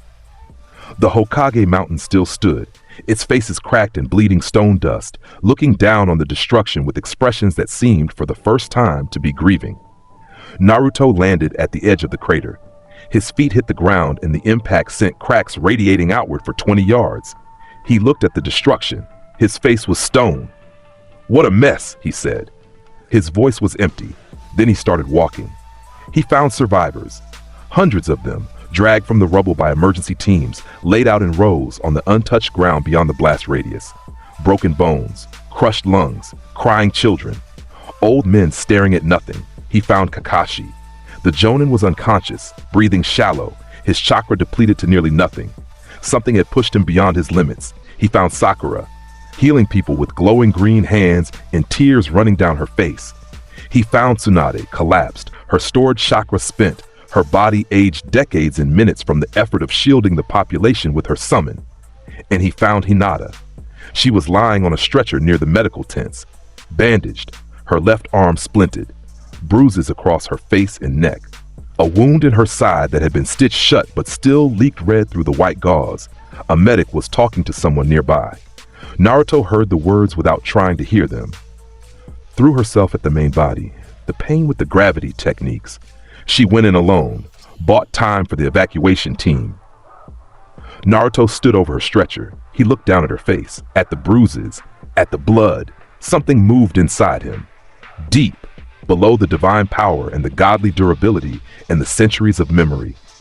Below Thor, below the god of thunder, something broke. It broke the way glaciers break, slowly, then all at once. A crack becoming a split, becoming a collapse that reshapes the landscape. The fortress he'd built around himself, the numbness, the distance, the flat voice, and the empty eyes, developed fractures that ran from foundation to roof. Hinata opened her eyes. Lavender, dim with pain. She saw him and her lips moved. "I'm sorry," she whispered. "Stop!" His voice shook. For the first time in 2 lifetimes, his voice shook. He knelt beside her. He touched her face with fingers that could crush diamonds. Gentle, so gentle it hurt. "Where is he?" Naruto asked. Hinata's eyes searched his face. She saw what was behind them. She'd always been able to see behind them. "The hill beyond the east wall," she said. "The one with the Rinnegan." Naruto stood up. His eyes had changed. The blue was gone. In its place was blue-white light. Solid and blinding, the color of lightning at its source. His entire body hummed. The air around him ionized. The grass beneath his feet scorched. Small arcs of electricity jumped from his skin to the ground, to the stretcher, to the medical equipment, to anything conductive within 10 feet. Medics scrambled backward. Patients flinched. Naruto walked toward the east wall. His footsteps were heavy. Each one cracked the earth. Mjolnir was in his right hand, held low, dragging that, and the groove it left was deeper than before, wider. The stone didn't just scorch, it melted. Liquid rock pooled in the line behind him and cooled into black glass. The sky above Konoha darkened. Clouds spiraled into existence, condensing from clear air in seconds, thickening and blackening until the sun was gone and the world was lit only by the lightning that arcs between the clouds in a web of blue-white fury.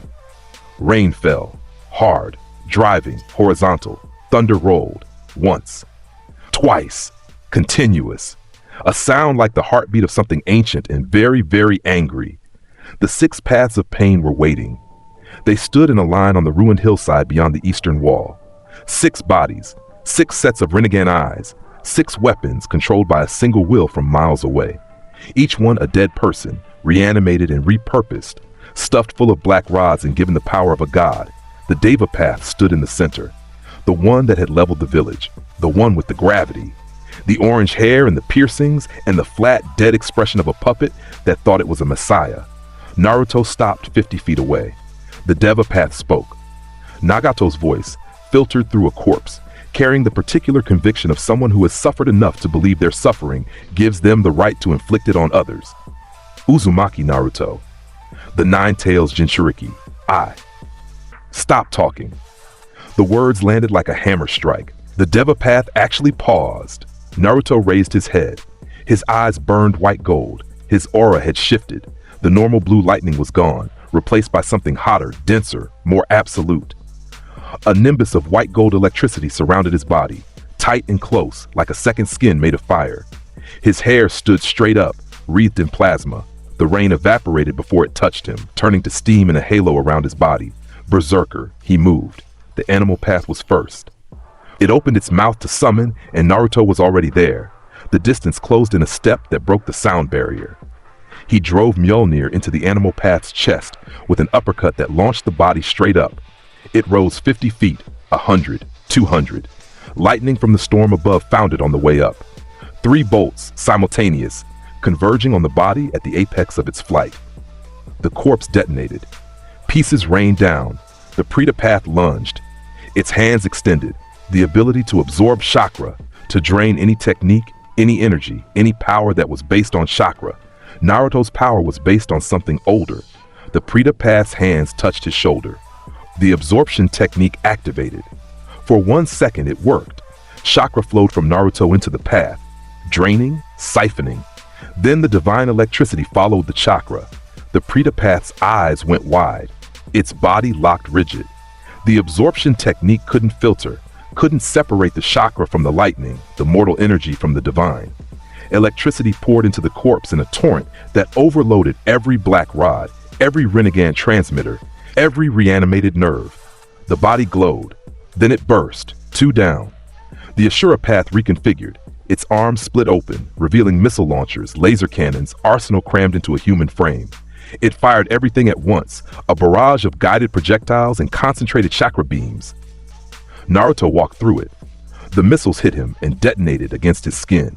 The beams splashed off his aura. He reached the Ashura Path and grabbed it by the head with one hand. He squeezed. The metal skull crumpled like a can. He dropped the body. 3 down. The human path and the Naraka path came together.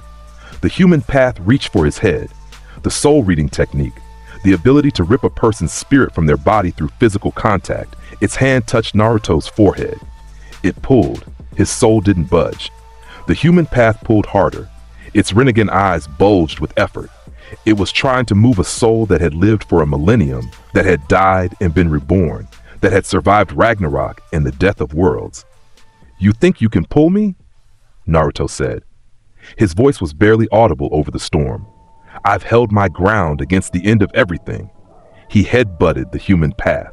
The crack echoed across the battlefield. The corpse folded and hit the ground and stayed there.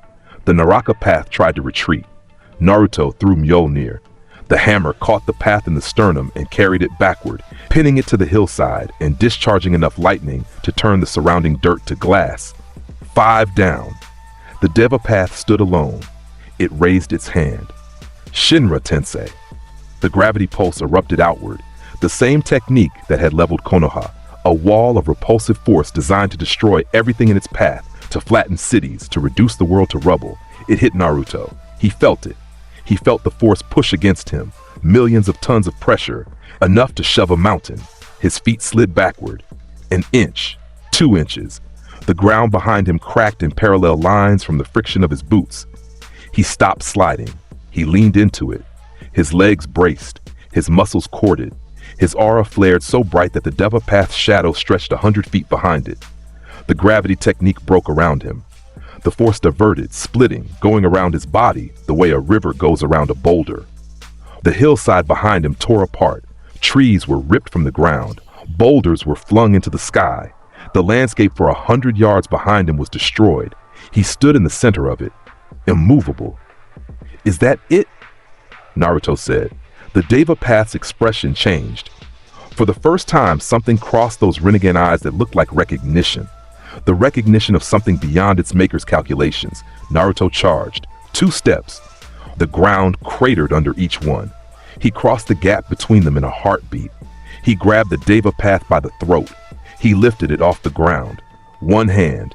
The same way he'd held the Demon Brothers, held Gato, held every person who had stood between him and the thing he needed to do. The Deva Path tried to activate Shinra Tensei again. The 5-second cooldown was still ticking. 2 seconds left. One Naruto drove Mjolnir into the path's chest with his free hand. The blow launched the body off his grip and into the hillside. The hill cracked. The body went through the hill. It went through the other side and kept going, tumbling across the open field beyond, bouncing off the earth like a thrown stone until it came to rest in a ditch 300 yards away. 6 paths, 6 down. Time elapsed, 47 seconds. Naruto stood on the destroyed hillside in the rain. Lightning crawled across his body. His aura pulsed. The berserker light in his eyes dimmed slowly, the white gold fading back to electric blue. He was breathing hard. The first time. The first time in this life that a fight had made him breathe hard. He looked at the sky. "I say when we're done." The words rolled across the battlefield like the last peal of thunder after a storm. He went to find the real one. Nagato was in a tree. A paper tree. Miles away in a hidden location connected to his paths through black rod transmitters. He was thin, emaciated. His legs were useless. His body was a ruin sustained by Rinnegan and willpower and a grief so old it had become his skeleton. Konan stood beside him, the angel of Omegakure, paper wings folded, eyes sharp. Naruto walked into their hideout. He walked through the paper tree's outer shell without breaking stride. The paper peeled away from him, repelled by the static charge, curling back like petals opening in reverse. He found Nagato in the core, in the machine, the metal walker that kept his ruined body upright. Naruto looked at him. Nagato looked back. Two men with too much power and too much pain and nowhere to put either one. "You destroyed my village," Naruto said. "Your village destroyed my people first," Nagato said. "My parents, my friends, my world, all of it destroyed by Konoha's wars, by the cycle." His eyes were burning. "I am the answer to the cycle. Pain is the answer. When everyone has suffered enough, then what?" Naruto said. He sat down. Right there on the floor of the tree, in front of the dying god, with Mjolnir across his lap. "Everyone suffers enough, and then what? They stop? They learn?" He shook his head slowly. "That's a fairy tale told by someone who's never lived long enough to see what happens after the suffering." Nagato stared at him. "I have," Naruto said. His voice was quiet, stripped of anger, stripped of everything except the raw, ground-level truth of someone who had watched civilizations rise and fall and rise again, each time with the same mistakes, each time with the same blood. "I have done terrible things in his name." The words came out heavy. Each one a stone dropped into still water. "In a father's name, in the name of a god who pointed me at his enemies and called it love, I killed, I broke, I destroyed, and every time I finished, there was someone new to kill, something new to break." He paused. "It doesn't come back. Whatever it takes from you, it doesn't come back." Nagato's face crumpled. The mask of divine conviction, the persona of pain, the architecture of ideology he'd built to make his suffering mean something, all of it cracked. "Then what do we do?" Nagato whispered. "If suffering can't be answered, if the cycle can't be broken." Naruto was quiet for a long time. "You can't break a cycle by adding to it," he said finally. "You can only step off." The silence stretched. Conan watched. The paper tree creaked in a wind that came from nowhere. Nagato closed his eyes. "Rinne Rebirth," he said. "Nagato," Conan started. "Let him," Naruto said. The technique activated. Life energy poured from Nagato, from his Rinnegan, from his blood, from the last reserves of a body that had been dying for years. It flowed outward in a wave of green-gold light, invisible to normal eyes but blazing to divine ones. The wave crossed miles. It reached Konoha. It found the dead. It found them and it pulled them back, dragged their souls from whatever waiting place existed between lives, and shoved them back into bodies that remembered how to breathe. In Konoha, the dead opened their eyes. In the paper tree, Nagato opened his for the last time. "Did it work?" he asked. His voice was a thread. "Yeah," Naruto said. "Then I chose something better." Nagato's eyes closed. His body went still. The Rinnegan faded to gray. Naruto looked at him for a long moment. At the thin body, the ruined legs, the face of a boy who had been a dreamer once, before the world made him into something else. He stood up. He picked up Mjolnir. He said nothing. He walked away. The silence was louder than anything he could have said. Conan watched him go. She was crying. Her paper wings were wet and wilting. "He was right, wasn't he?" she said to the empty room. "About all of it." Nobody answered. Naruto walked out of the tree and into the rain. The storm was fading. The clouds were thinning. Sunlight broke through in columns of gold that hit the wet ground and steamed. He walked home. Konoha rebuilt again. The village always rebuilt, because that was the nature of a place held together by stubbornness and grief and the refusal to stay down. This time, Naruto helped differently. He carried beams. He cleared rubble. He stood in the center of the construction site and generated a sustained electromagnetic field that held metal frameworks in place while workers bolted them together. And the precision of his control was so fine that he could hold 1,000 pounds of steel steady in midair while a child ran between the support columns, chasing a cat. People thanked him. To his face. Out loud. In the streets, it made him uncomfortable in a way that fighting never did. The girl with the scraped knee, older now, 8 or 9, found him again. She tugged on his pant leg, same as before. "You saved everyone," she said. "The people who died and came back saved themselves," Naruto said. "I just hit the thing that killed them." "Mom says you're a hero. Your mom is generous." The girl hugged his leg. She couldn't reach any higher. Her arms wrapped around his knee, and she squeezed with all the strength in her small body. Naruto stood very still. The hammer hummed. The sky flickered. He put his hand on the girl's head, briefly. Then he disengaged and walked away, and if anyone noticed that he walked a little faster than usual, they were kind enough to say nothing. The war came the way all wars come, with too many warnings and too little time. The Fourth Great Ninja War. 5 nations united against a single threat. The Akatsuki's endgame. The revival of the Ten Tails. The infinite Tsukuyomi. The subjugation of every living mind into a dream from which there was no waking. Naruto was deployed to the front lines. There was no debate about it. The Allied shinobi forces had 80,000 troops, and every strategic model agreed the single most valuable asset on the battlefield was one person carrying a hammer. He was assigned to the 1st Division. Then the 2nd, then the 3rd. Then someone in command realized that assigning him to a single division was like assigning a thunderstorm to a specific cloud, and gave up. He went where the fighting was worst. He appeared on battlefields the way storms appear, announced by a darkening sky, a drop in temperature, and the distant rumble of something coming that could not be stopped. He fought white Zetsu by the thousands.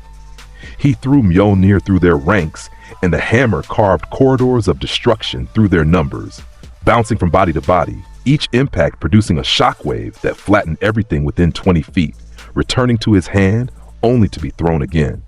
1,000 white Zetsu fell in the first hour, 2,000 in the second.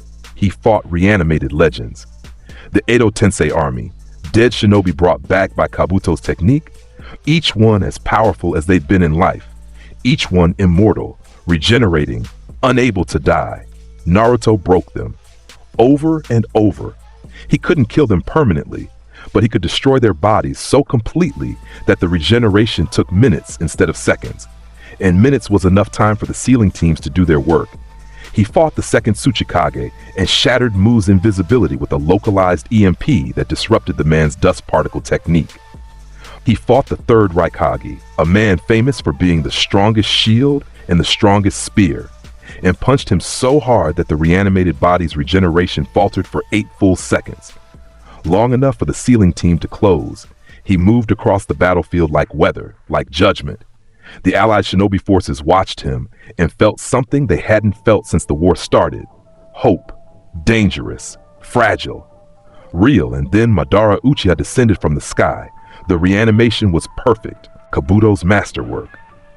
Madara Uchiha, the ghost of Konoha, the co-founder, the defector, the legend that lived in whispers and nightmares, brought back in his prime with the Rinnegan active and the full scope of his legendary power restored. He dropped onto the desert battlefield the way a meteor drops, with absolute indifference to everything beneath him. His first act was to kill. He moved through the 4th Division like a blade through silk. Taijutsu alone, no jutsu, just speed and strength and the refined brutality of a man who had spent his life perfecting the art of ending others. Bodies flew. Formations broke. Shinobi who had trained their entire lives died without understanding what had hit them. His second act was worse. Tengai Shinsei.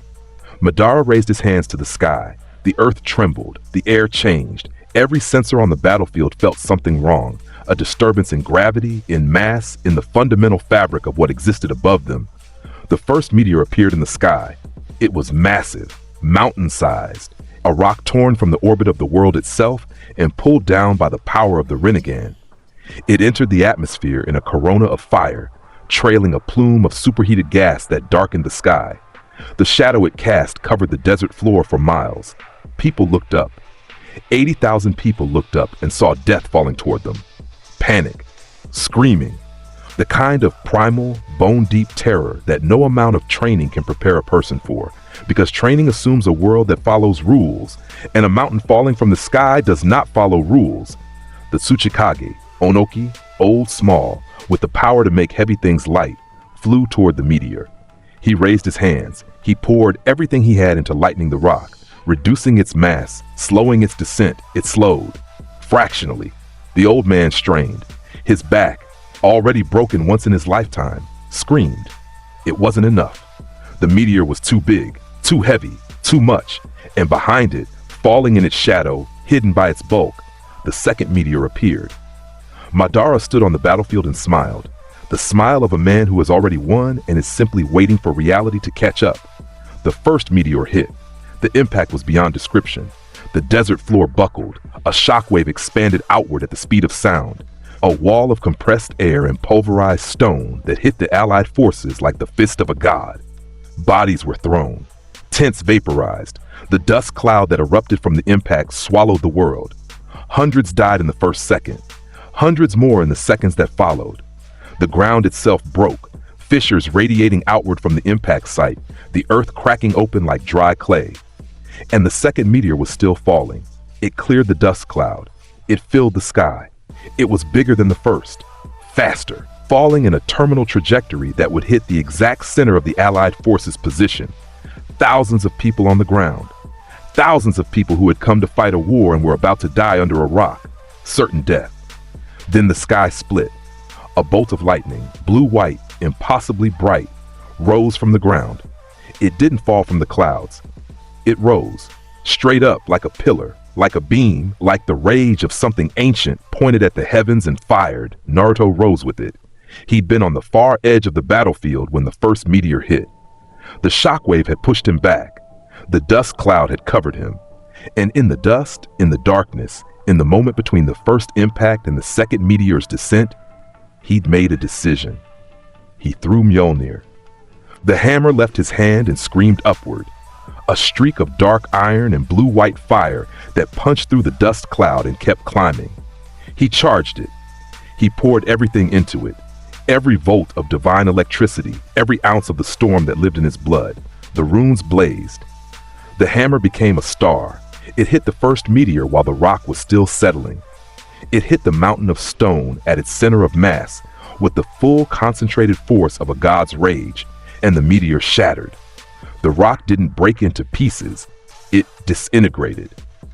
The structure of the stone was destroyed at such a fundamental level that what had been a mountain became dust, became powder, became a rain of pebbles and superheated particles that the wind caught and carried away.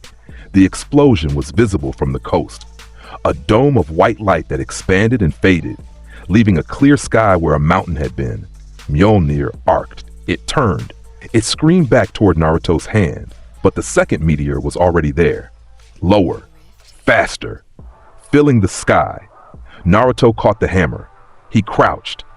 The ground beneath his feet cratered from the pressure of his stance. He leaped. The force of his jump left a crater 30 feet deep. He rocketed upward through the dust cloud, through the debris, through the burning air, climbing at a speed that would have killed a normal human from the G-forces alone. The air screamed around him. The shockwave of his ascent flattened the dust cloud beneath him, clearing the sky for the thousands of soldiers below who looked up and saw a single figure rising toward a falling mountain. He charged himself, his entire body, every cell, every fiber, every atom of his being saturated with divine electricity until his skin crackled and his eyes blazed and his aura expanded outward in a sphere of white gold fire that turned the air to plasma. Berserker, he met the meteor at altitude, 1,000 feet up. He pulled his right fist back. The lightning concentrated, pulled from the storm, from the atmosphere, from the electromagnetic field of the planet itself. Gathering in his fist, compressing, layering, building to a density that made the air glow. He hit the meteor with his bare hand. The impact was audible 50 miles away. The meteor detonated. The kinetic force of a mountain falling met the divine force of a god's fist, and the collision produced a shockwave that expanded outward from the impact point in a perfect sphere. The ring of superheated air, visible, shining, a second sunrise, rolled across the desert sky. The sound arrived seconds later, a crack so deep, so total, that people felt it in their chest cavities and their joints and the fluid in their eyes. The meteor was gone.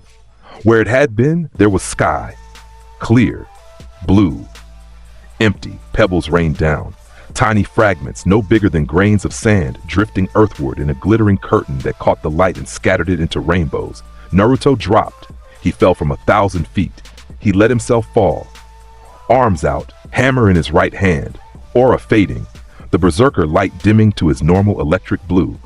He hit the desert floor hard enough to create a fresh crater. The impact sent a ring of dust and sand outward. He stood up. He rolled his shoulders. He looked at his right hand. The knuckles were red, not bleeding, not broken, just red. The first mark a fight had left on him in months. He looked at the sky, clear. He looked at the desert around him, at the dust-covered, awestruck, terrified shinobi standing in the ruins of their formation, staring at him with expressions that ranged from blank incomprehension to something that bordered on worship. "You're welcome," he said flatly. A shinobi near the front, a chunin from the hidden mist, young, wide-eyed, covered in dust, dropped to his knees. Others followed. Within 30 seconds, 100 shinobi were on their knees. Naruto looked at them. Something uncomfortable crossed his face. "Get up," he said. "There's still a fight." He turned toward the center of the battlefield, toward the place where the dust was thickest and the killing intent was strongest, and a reanimated legend was waiting with a smile on his face. Madara Uchiha stood in the settling dust. His arms were folded. His Rinnegan eyes glowed purple in the haze. He had watched the entire display, the lightning, the leap, the two meteors destroyed by one person, with an expression that had evolved from amusement to curiosity to something that looked, despite everything, like respect. "Impressive," Madara said. His voice carried across the battlefield, deep, resonant, the voice of a man who had been born to command and had never stopped.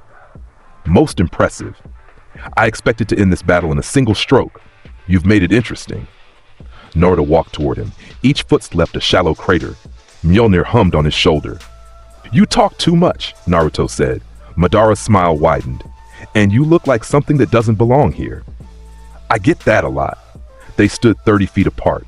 The desert wind blew between them. Dust devils spun in the distance. The allied forces held their breath. "Let's see what you're made of," Naruto said. Madara obliged.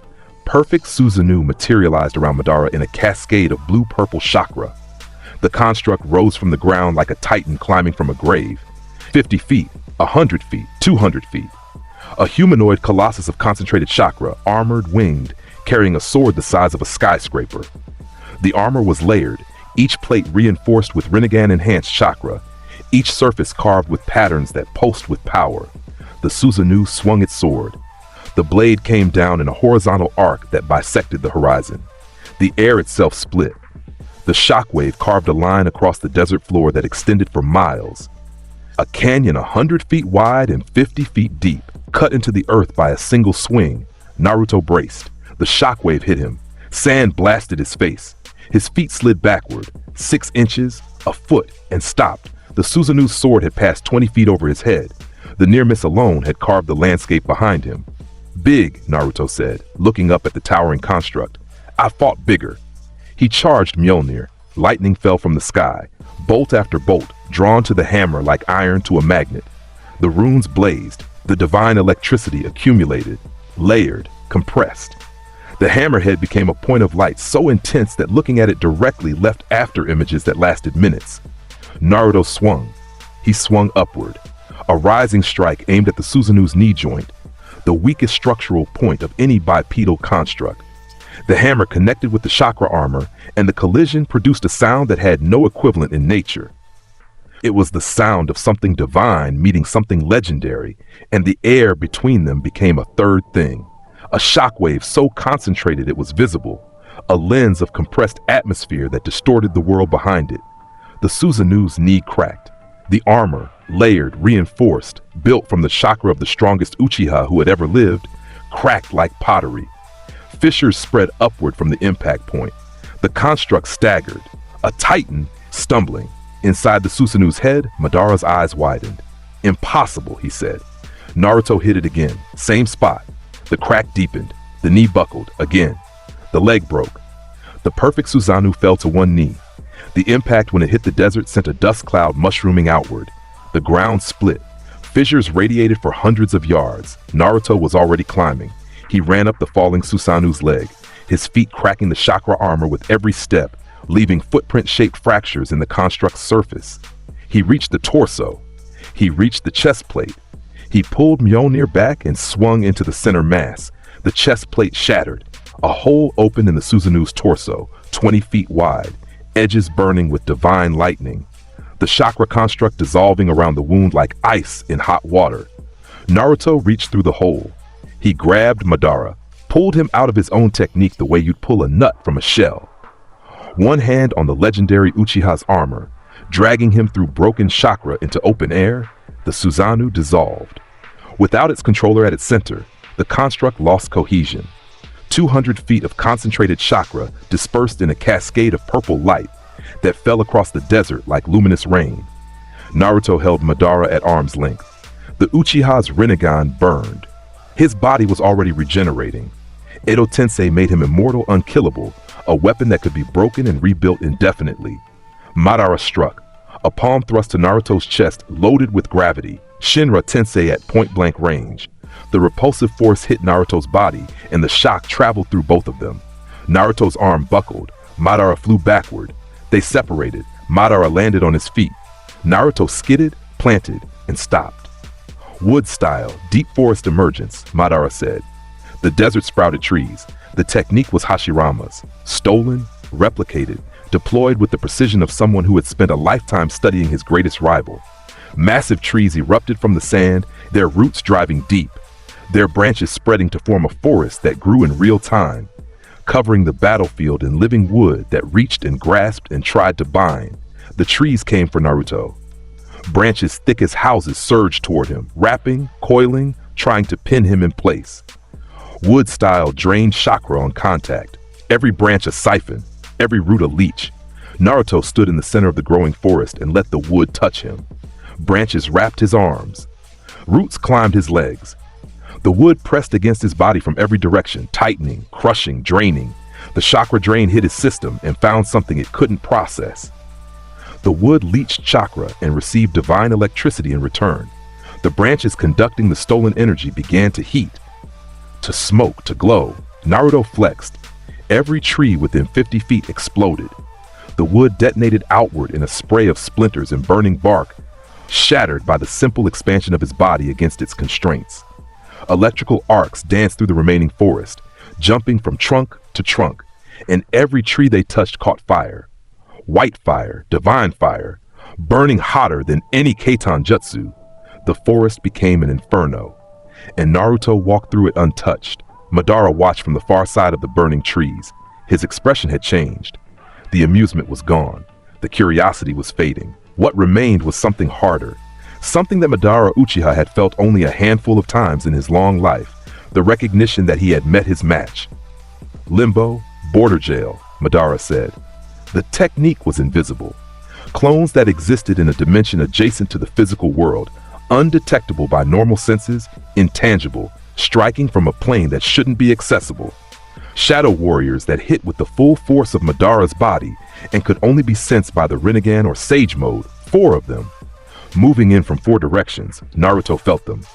The electromagnetic distortion they created, a ripple in the field, a ghost in the static, the signature of mass occupying space that appeared empty. He couldn't see them. He didn't need to. He spun Mjolnir. A full rotation, building speed, building charge. The hammer created a disc of lightning around his body, a horizontal ring of blue-white fire that expanded outward. The first Limbo clone walked into the ring. The electromagnetic discharge hit it at the dimensional boundary, disrupting the technique's phasing mechanism. For a fraction of a second, the clone flickered into visibility, a ghostly Madara reaching, grasping, and then the lightning destroyed it. The second and third hit the ring simultaneously. Same result, disrupted, destroyed. The fourth was smarter. It came from above. Naruto looked up. He saw the distortion, a shimmer in the air, a bend in the light, like heat haze in the shape of a man. He threw Mjolnir straight up. The hammer hit the fourth Limbo clone at the dimensional boundary, and the impact was spectacular, a detonation of divine lightning at the seam between 2 planes of existence. The clone disintegrated. The dimensional fabric around the impact point rippled and tore, and for one brief moment, both planes were visible at once. The physical world and the limbo dimension overlapping in a blur of doubled reality. Mjolnir returned to his hand. Naruto caught it. He lowered it to his side. He looked at Madara across the burning forest. Is that it? Madara's jaw tightened. The Rinnegan spun. He came in himself this time. Physical, personal. The full power of the greatest Uchiha who ever lived, concentrated into direct combat. He moved at speeds that blurred his form, his fists trailing purple chakra, his Rinnegan deploying every path power simultaneously. Gravity push and pull alternating. Soul attacks layered with energy absorption.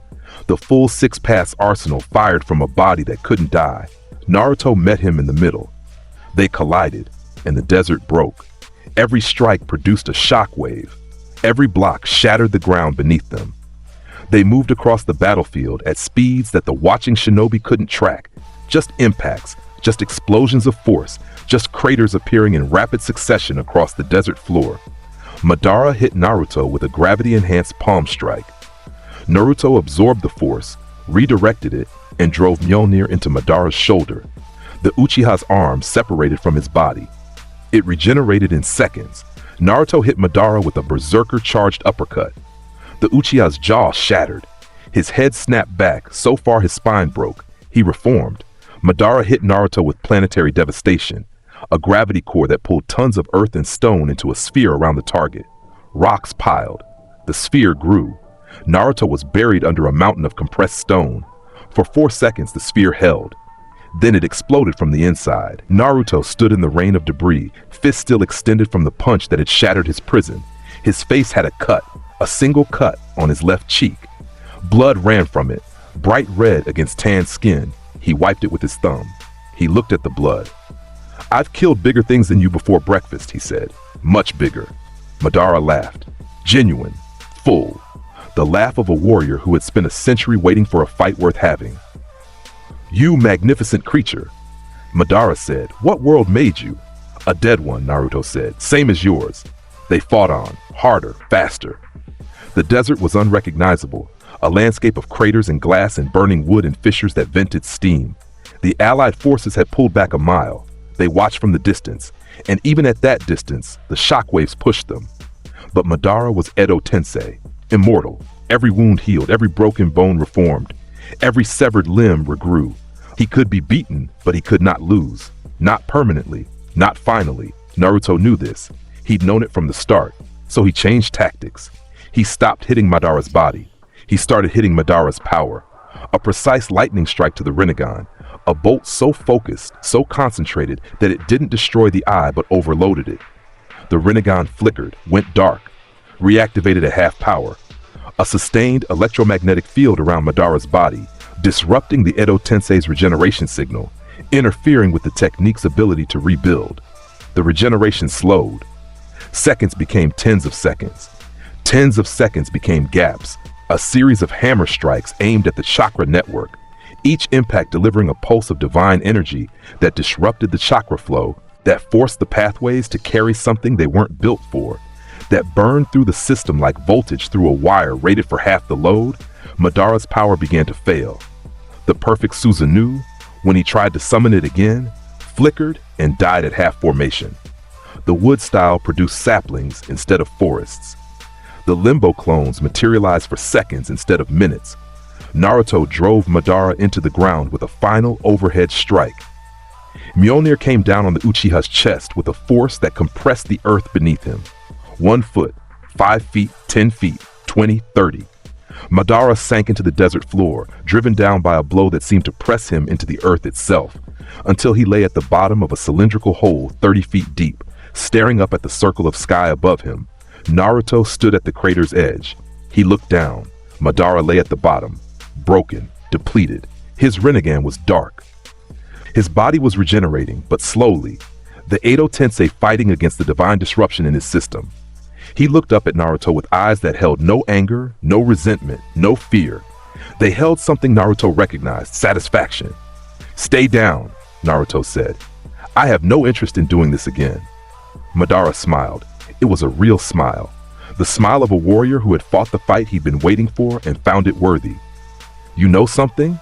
Madara said, his voice carrying up from 30 feet below. "Hashirama would have liked you." Naruto turned away from the crater. He walked back toward the Allied forces. His body was marked for the first time in the war. The cut on his cheek, bruises on his knuckles, a burn on his left shoulder where Madara's point-blank Shinra Tensei had pushed through even his durability. The shinobi parted for him. 80,000 people, and they made a path through their ranks without being asked. He walked through it. Mjolnir dragging its groove, the sky above him clearing, the storm following at his back like a patient animal. One shinobi, a young man from the hidden cloud, whispered to the person beside him, "What is he?" The answer came from an older shinobi, a veteran, a man who had seen the Third Great War and everything since, something the battlefield has never seen. The veteran said, there was nothing else to say. The war didn't end with Madara's defeat. The war evolved. Obito Uchiha, the masked man, the architect, the puppet master who had been pulling strings from the shadows for decades, activated his endgame. The Ten Tails was revived. The beast rose from the battlefield like a nightmare given form, a massive, shapeless horror of concentrated chakra, 10 tails thrashing, its single eye staring down at the world with an intelligence that predated human thought. Obito merged with it. The transformation was total. The masked man became something beyond human, the Jinchuriki of the Ten Tails, a being of absolute power, a god made from despair and the stolen strength of 9 demons compressed into one. He floated above the battlefield. His body had changed, white skin, black markings, the Rinna Sharingan blooming on his forehead. He looked down at the Alliance with an expression that might have been sorrow, if sorrow could wear the face of something post-human. "The infinite Tsukuyomi will end all suffering," Obito said, and his voice carried across the desert like the hum of a power line. "No more war, no more loss, no more pain. Everyone will dream, everyone will be happy." Naruto stood on the battlefield and looked up at him. He cracked open a can of something, a sugary drink he'd pulled from a supply tent, the closest thing to comfort this desert had to offer. He took a long drink. He crushed the can. He tossed it. "I don't have time for this," he said. Obito descended. The Ten Tails' power poured from him in waves, gravity distortions, truth-seeking balls that erased anything they touched, chakra arms that could extend for miles. He was intangible. Kamui, the space-time technique that allowed him to phase through matter, to exist between dimensions, to be everywhere and nowhere at once. Naruto had fought Madara's limbo clones. He understood dimensional tricks. He charged Mjolnir. But this time, the charge was different. The frequency was specific, a wavelength of electromagnetic energy tuned to the exact distortion that Kamui produced. He'd felt the technique's signature during the war, through the electromagnetic ripples it created. He'd analyzed it, understood it. When Obito phased through his first strike, Naruto adjusted. He released the tuned frequency through the hammer's impact point, and the electromagnetic pulse caught Obito at the dimensional boundary. The phasing stuttered. Obito materialized, fully, involuntarily, his body snapping back into the physical world. Obito's eyes widened. "You can't!" Naruto punched him in the face. The impact launched Obito backward. The Ten Tails' regeneration kicked in immediately, healing the shattered jaw, rebuilding the broken teeth. But the damage was done. Damage to the assumption, to the plan, to the belief that Kamui made him untouchable. "You built your whole game on running between dimensions," Naruto said, walking forward, hammer at his side. "I can feel you when you do it. The way the field shifts, the way the air tastes different." He cracked his neck. "You're done hiding." The fight became physical. Obito was fast. The Ten Tails' power gave him speed that approached the absurd. Instantaneous movement, chakra-propelled strikes, attacks that came from angles that shouldn't exist. Truth-seeking balls orbited him, each one capable of erasing matter at the molecular level. He was the strongest being this world had produced in 1,000 years. Naruto was something this world hadn't produced at all. They clashed across the desert. Every impact was a local catastrophe. Truth-seeking balls met Mjolnir and were repelled. The divine material of the hammer predated the Sage of Six Paths' power, existed outside the hierarchy of chakra techniques, and could not be erased by something born from a system it wasn't part of. Naruto drove Obito backward, blow after blow. The Ten Tails Jinchuriki blocked, countered, phased when he could, but the electromagnetic disruption made phasing unpredictable, and every time Obito solidified, Naruto was there, waiting, hitting a hammer blow to the chest that caved in the Ten Tails' armor, a lightning strike from the sky that pinned Obito to the ground for 3 seconds, a grab, a lift, a slam that cratered the earth 30 feet deep. Obito regenerated. He always regenerated. The Ten Tails-like chakra was infinite, and the regeneration pulled from an ocean that had no bottom. But regeneration doesn't heal the mind. And the mind was where Obito was breaking. Every hit that landed carried weight that wasn't physical. Every strike drove home a truth that Obito had been running from since the day he watched Rin die. That the dream was a lie, that control was an illusion, that no amount of power could bring back what was lost. Naruto caught Obito by the collar of his transformed coat. He held the Ten Tails Jinchuriki at arm's length. Obito's Rinnegan spun wildly. His face, half mask, half despair, twisted. "Let me go," Obito said. "You don't understand." "Rin, I understand better than anyone you've ever met," Naruto said. His voice was low, heavy, carrying the memory of golden halls and lost suns in a world that ended because the people who loved it couldn't stop destroying it. You lost someone, the world broke, and you decided that if you couldn't have the world you wanted, nobody could have any world at all. Obito's eye blazed. "You don't?" "I do. I've watched worlds end, Obito. Real ones. Places that mattered. Places where the people I loved lived and died and loved and died. And every time I had the same choice you're making, burn it all, or stand in the ashes and keep going." Obito stared at him. The rage flickered. Behind it, underneath it, buried so deep that Obito himself had forgotten it was there. Grief. Simple. Human. The grief of a boy who lost a girl and never figured out how to survive it. "You're a fool," Naruto said, "but you're not done being a person. Yet." He headbutted Obito. The crack of the impact echoed across the battlefield. The mask, what was left of it, the last piece of the identity Obito had built to hide from his own pain, split down the middle and fell away. Obito's face was underneath. Scarred, young, broken, the same face, the same crack, the same mercy, Haku on the bridge, a mask falling, a person underneath. Naruto saw it, felt it. The parallel closed like a circuit. Obito's eyes went glassy. His body folded. The Ten Tails' power receded. The beast's chakra pulling back from a host whose will had been broken in a way that regeneration couldn't fix. He fell. Naruto caught him. "It's done," Naruto said. Simple. Final. Obito lay on the desert floor and stared at the sky. Tears ran from his remaining eye. "Rin," he whispered. "Yeah," Naruto said. "I know." He stood up.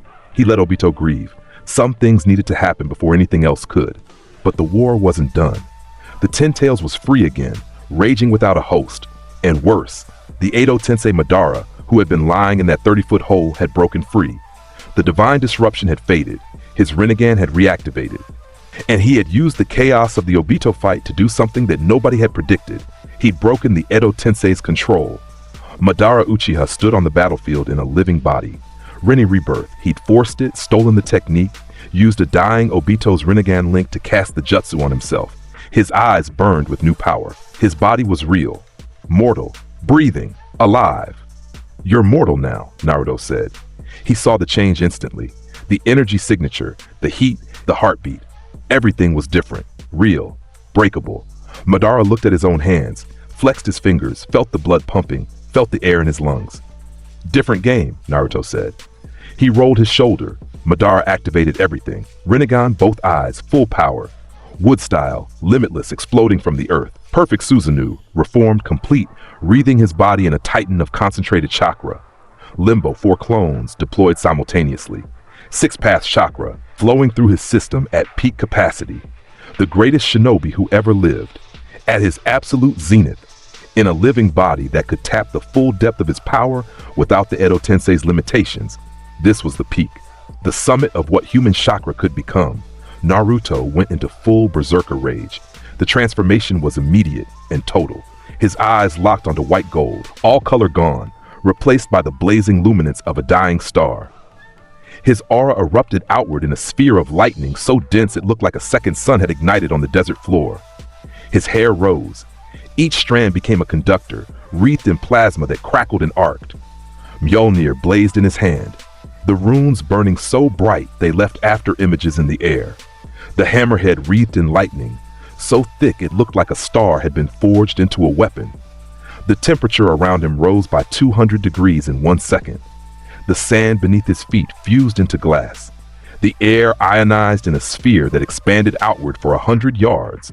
And every person within that sphere felt their hair stand on end and their teeth vibrate and their skin tingle with the proximity of something that shouldn't exist in the mortal world. The desert went silent. Even the wind stopped. 2 gods stood on the sand. The fight lasted 3 minutes. Madara opened with perfect Susanoo. The Titan swung its sword, a strike that would have bisected a mountain range. Naruto flew straight into it. Mjolnir met the Susanoo's blade at the midpoint, and the collision produced light.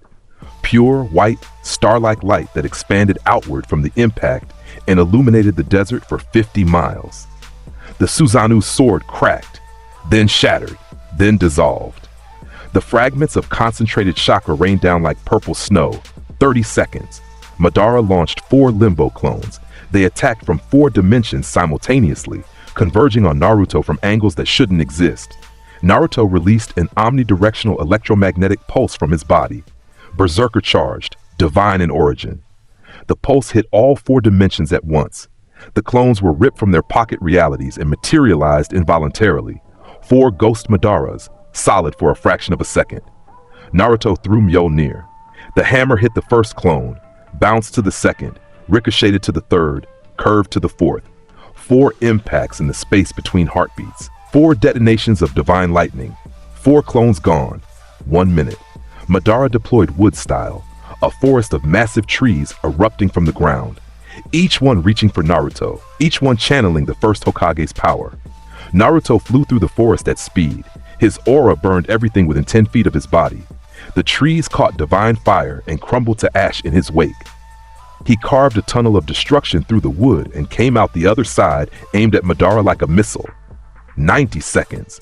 Madara used planetary devastation. 3 gravity cores this time. 3 artificial moons pulling the desert into massive spheres of rock and sand. Naruto hit the first one with Mjolnir, and it burst. He flew through the debris and hit the second one with his fist, and it shattered. The third closed around him, sealed him in a sphere of compressed stone 100 feet across. For 1 second, the sphere held. Then lightning erupted from every crack, from every seam, from every imperfection in the stone. Blue-white fire laced the surface of the sphere. The stone glowed, then detonated. Naruto burst from the prison in a corona of fire and light. Mjolnir extended, aimed directly at Madara's chest. 2 minutes. They clashed hand to hand. Madara's taijutsu was perfect. 100 years of combat, refined into an art form. His strikes carried 6-path chakra, his blocks absorbed force. His movement patterns were so ingrained they were automatic. Naruto hit harder, moved faster. Every blow carried divine weight. Every impact cratered the ground. The difference between a century of refinement and a millennium of warfare was the difference between a hurricane and a god. And the god had stopped holding back. Mjolnir caught Madara in the ribs. 3 broke, 4, 5. The Uchiha's body, mortal now, real now, fragile now, crumpled around the strike. He flew backward, hit the ground, skipped, hit again, rolled. 2 minutes, 45 seconds. Naruto appeared above him, airborne, Mjolnir raised. Lightning concentrating from every cloud in the sky, every charge in the atmosphere, every electron within a mile, all of it drawn to the hammer, all of it compressed, all of it aimed. He came down. The strike hit Madara in the chest, and the Uchiha went through the desert floor, through the sand, through the stone beneath, through the bedrock beneath that. The crater that formed was 100 feet wide and so deep that the bottom was invisible. 3 minutes. Naruto stood at the edge, his aura faded, the berserker light dimmed, his eyes returned to blue, old, tired, ancient blue. Madara lay at the bottom, broken, dying. His Rinnegan flickered. His body, mortal, finally mortal, was failing in ways that no technique could repair. He laughed. The sound came up from the bottom of the crater, wet and weak and genuine. The laugh of a man who had spent a century searching for a worthy fight and found it at the end of everything. So this is what it feels like, Madara said. Naruto looked down at him. Yeah. Are you afraid of anything? Naruto thought about it, honestly. The way Thor would have thought about it. No posturing, no deflection, just the plain truth of a man who had seen everything and still had gaps in his armor. Plenty of things, he said. You're not one of them. Madara smiled, his eyes closed, his breathing slowed. Good fight, boy, Madara whispered. Good fight. Naruto let him go in peace. The man who had started a 100-year cycle of violence, who had schemed from beyond the grave, who had shaken the foundations of the world with his ambition and his rage. He died smiling, in a crater, beaten by something he'd never imagined existed. He'd earned that much. Naruto turned away. He walked toward the allied forces. Behind him, The crater sat in the desert like a wound. The storm overhead began to clear. The sun, absent for hours, hidden by the dust and the chaos and the divine storms, broke through. The war continued. But the balance had tipped, and everyone on that battlefield knew it. The betrayal came from below. Black Zetsu, the creature that had lurked in Madara's shadow, in Obito's shadow, in the shadows of 1,000 years of manipulation, made its move.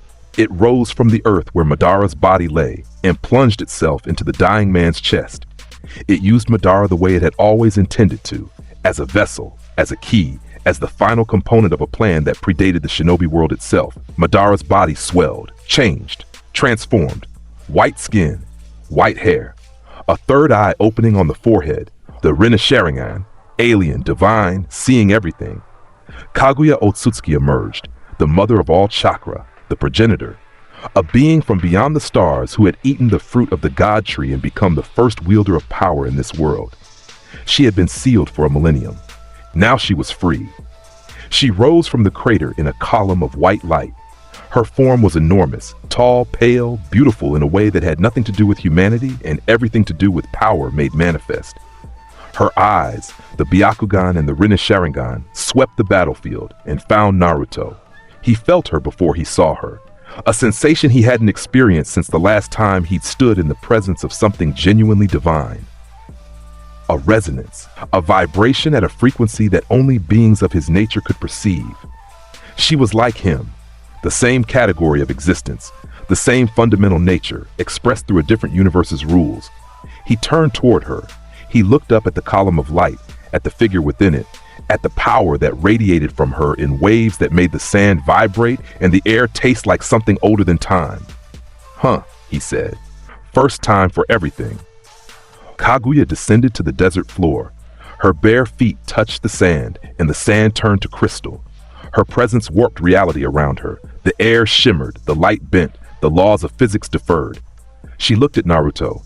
Those alien eyes, ancient beyond reckoning, examined him the way one examines a puzzle. She saw the hammer. She saw the lightning. She saw the divine energy that hummed beneath his skin. "You are not of this world," she said. Her voice was layered. Multiple tones at once, resonating at frequencies that shook the ground. "I know," Naruto said. "Then you understand. This world belongs to me. Its chakra is my gift. Its people are my legacy. Your world, your people, your rules." Naruto hefted Mjolnir. "Funny, I've heard that speech before from someone with one eye and a bigger chair." Kaguya's expression hardened, the Rinnegan pulsed. She raised her hand. The world changed. The desert disappeared. The sky, the sand, the sun, the shinobi, all of it vanished in a single instant, replaced by something else entirely. Ice. An infinite plane of ice stretching in every direction under a sky the color of frozen blood. The temperature dropped so fast that normal humans would have died in seconds. Kaguya's dimension, her domain, a pocket reality where she wrote the rules. Naruto stood on the ice, his breath crystallized, frost formed on Mjolnir's handle. He looked around. Sasuke was there, pulled through the dimensional shift along with him, his Rinnegan the only anchor capable of following. The Uchiha stood 20 feet away, his body shaking, his breath misting, his eyes wide. "Cold," Sasuke said through chattering teeth. "Yeah." Naruto extended his hand. Electricity arced through his body, and the ambient temperature around him rose 50 degrees. The ice beneath his feet melted. Steam rose. Kaguya floated above the ice plane. She spread her arms, and the dimension responded. Spears of ice erupted from the ground, massive, sharpened, aimed. Hundreds of them, rising in a wave that swept toward Naruto and Sasuke. Naruto generated body heat through electrokinesis. His internal temperature rose, his skin radiated warmth, the air around him shimmered. He drove Mjolnir into the ice plane. The impact sent a dome of divine energy radiating outward. The ice shattered. Every spear, every stalactite, every frozen surface within 100 yards cracked and collapsed. The ice plane split under the force, fissures racing outward from the impact point, revealing dark water beneath. The entire dimension groaned. Kaguya shifted. The world changed again. Lava. An infinite sea of molten rock under a sky of black smoke. The heat was immediate and total. The air burned. The ground, such as it was a scattered archipelago of stone islands floating on a sea of fire. Sasuke scrambled for higher ground. His sandals smoked. Naruto looked at the lava. He looked at the sky. He threw Mjolnir, gripped the strap, and flew. He crossed the lava dimension at speed, trailing a wake of steam where his electromagnetic field cooled the air beneath him. He aimed for Kaguya, a pale figure floating above the magma. Untouched, serene, he reached her. Mjolnir swung. She dodged, shifted space itself, appeared behind him. A bone extended from her palm, the all-killing ash bone, white, sharp, carrying a disintegration effect that reduced anything it touched to dust. The bone pierced his shoulder. He felt it. The disintegration started immediately, his flesh turning gray, turning to ash, cells dying at a rate that would have killed a normal person in seconds. His body fought it. Divine durability versus divine entropy. The disintegration crawled half an inch into his shoulder and stopped. Held. The two forces ground against each other, creation and destruction, divine energy and alien power. He grabbed the bone. He pulled it out. The wound smoked. The ash on his shoulder crumbled away, revealing raw red skin beneath, skin that was already healing. He looked at the ash on his fingers, brushed it off. That almost tickled, he said. Kaguya's eyes widened. The smallest movement, but it was there. Surprise, on the face of a being who had thought herself beyond surprising. They fought across the lava dimension. Naruto flew. Kaguya teleported. They collided above the magma sea in impacts that sent waves of molten rock surging outward. Mjolnir met Kaguya's bone weapons, and the collisions produced shock waves that broke the stone islands and sent them sinking. Sasuke contributed from the margins, his Rinnegan allowing him to track Kaguya's movements, his Susanoo providing defensive cover, his Amaterasu creating black fire barriers that limited Kaguya's escape routes. He was useful, important, a vital piece of a puzzle that required more than brute force. But the main event was Naruto. Every hit he landed drove Kaguya backward. Every Mjolnir strike cracked her dimensional barriers. The hammer's divine nature resonated with her alien power in a way that created interference patterns, cracks in reality, tears in the dimensional fabric, moments where the walls between worlds thinned and the shinobi battlefield flickered into view beyond the lava. Kaguya shifted again. Gravity dimension. The world became weight. Naruto felt it immediately, a crushing omnidirectional pressure that increased gravity to a factor that would have flattened mountains. Normal humans would have been crushed to paste.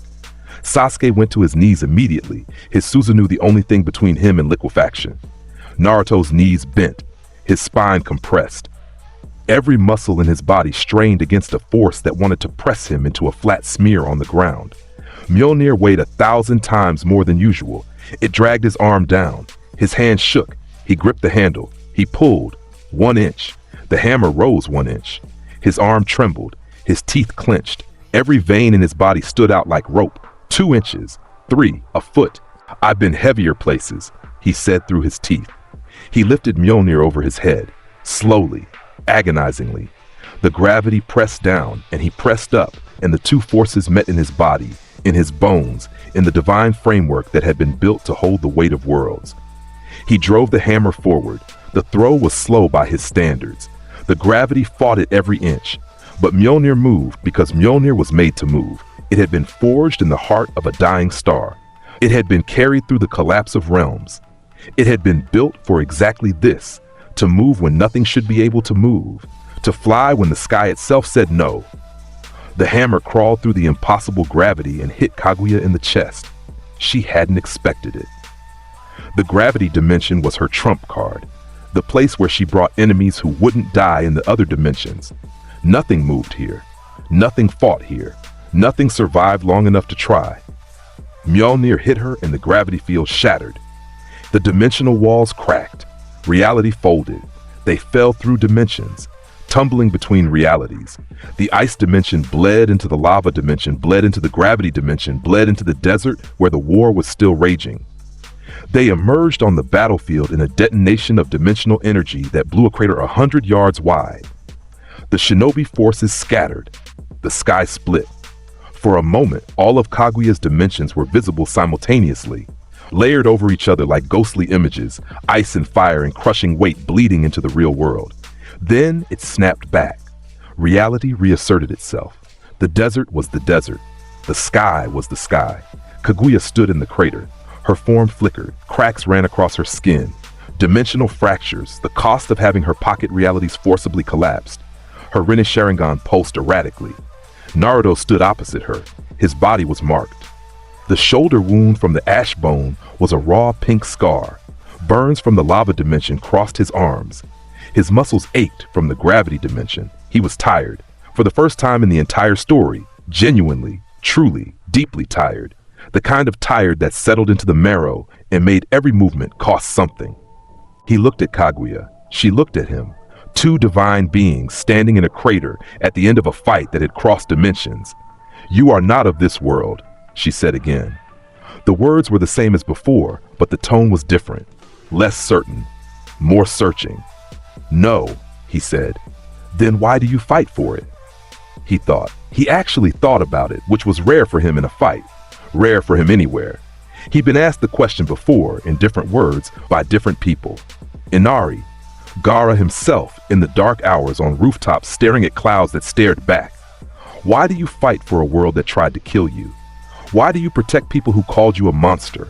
Why do you bleed for a village that kept you alone in an apartment with nothing but milk and a hammer and the memory of a life that ended in fire?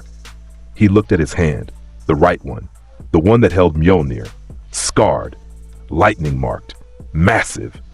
He thought about a different hand, a smaller one, pale fingers wrapping around his enormous knuckles on a gray morning, leading him somewhere warm. "Someone made tea," he said. Kaguya's expression changed. Something moved behind those alien eyes, confusion maybe, or recognition, or the faint, ancient understanding that even gods are held in place by small things. Naruto hit her with everything he had left. He didn't hold back. He didn't measure.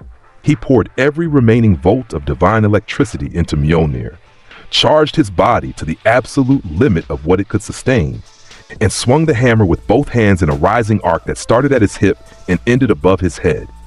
The impact was the biggest of his life. The shockwave flattened the crater, expanded it, turned it into a bowl half a mile wide. The sound was beyond description, a frequency that existed at the boundary between sound and force, that was felt rather than heard, that shook the planet. Kaguya went down. Naruto was above her immediately, Mjolnir on her chest, his weight pressing down. Lightning arcing through the battlefield in every direction, connecting hammer to sky to earth in a web of blue-white fire. "It's over," he said. Sasuke arrived. His Rinnegan blazed. His hand extended, carrying the Yin seal, the counterpart to Naruto's Yang, the sealing technique designed by the Sage of Six Paths to contain this exact threat. They pressed their hands together on Kaguya's body, Yin and Yang, human and divine. The seal activated. Kaguya screamed. It was the sound of a god being caged. The dimensional energy folded, reality compressed. Her body was pulled inward, collapsing, contained.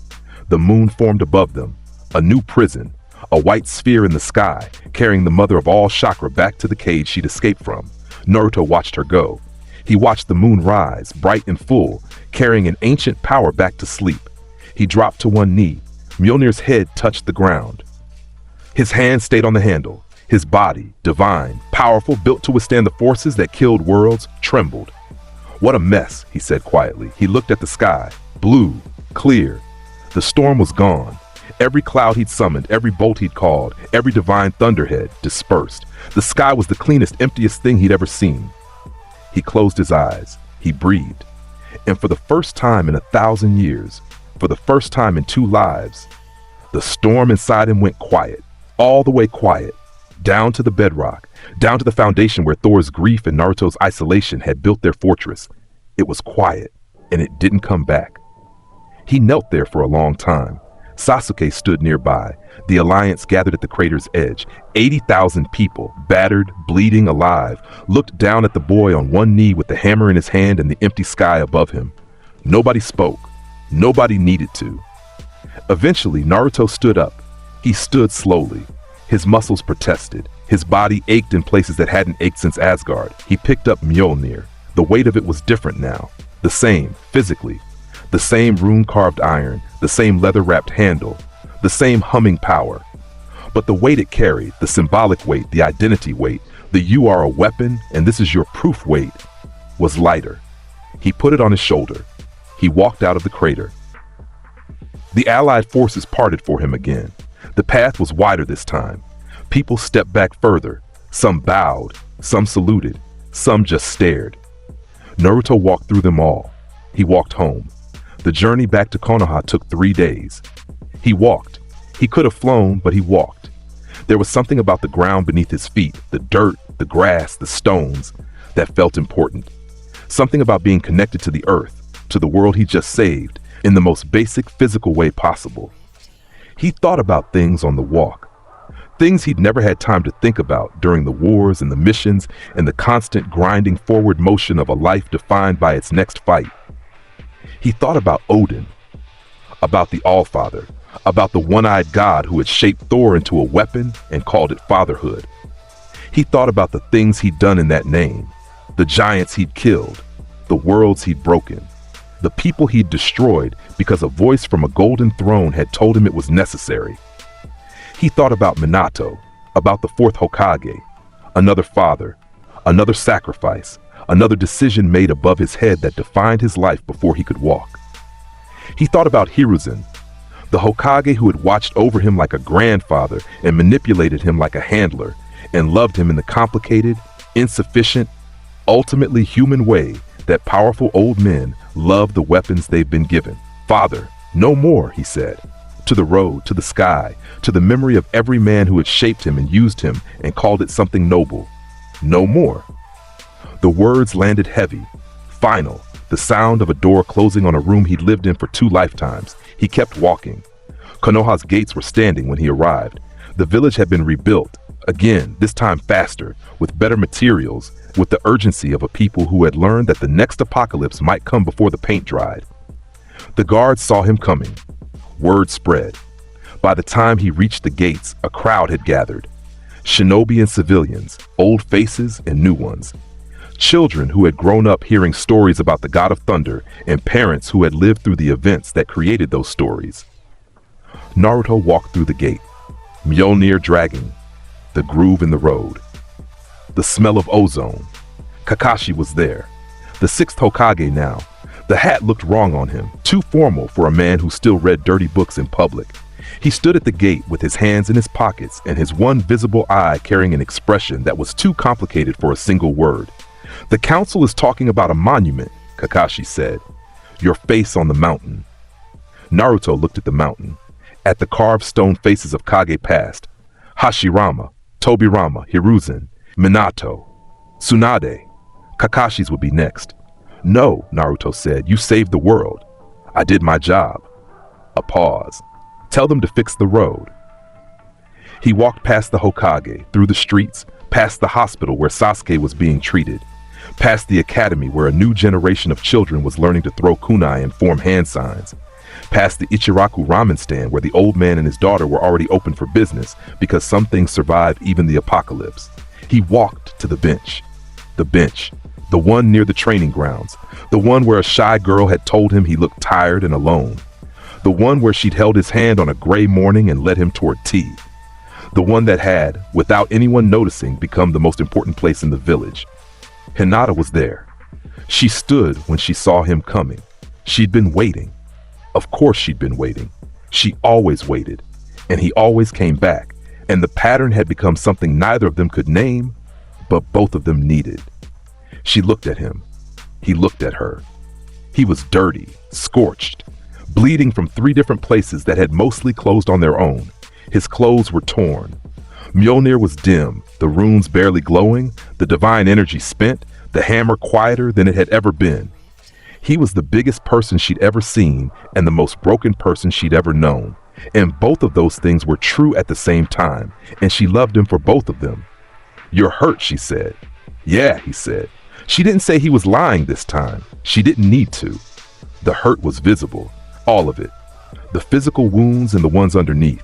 The ones that had been there since the alley, since the hammer, since the memories of a golden hall and a father with one eye.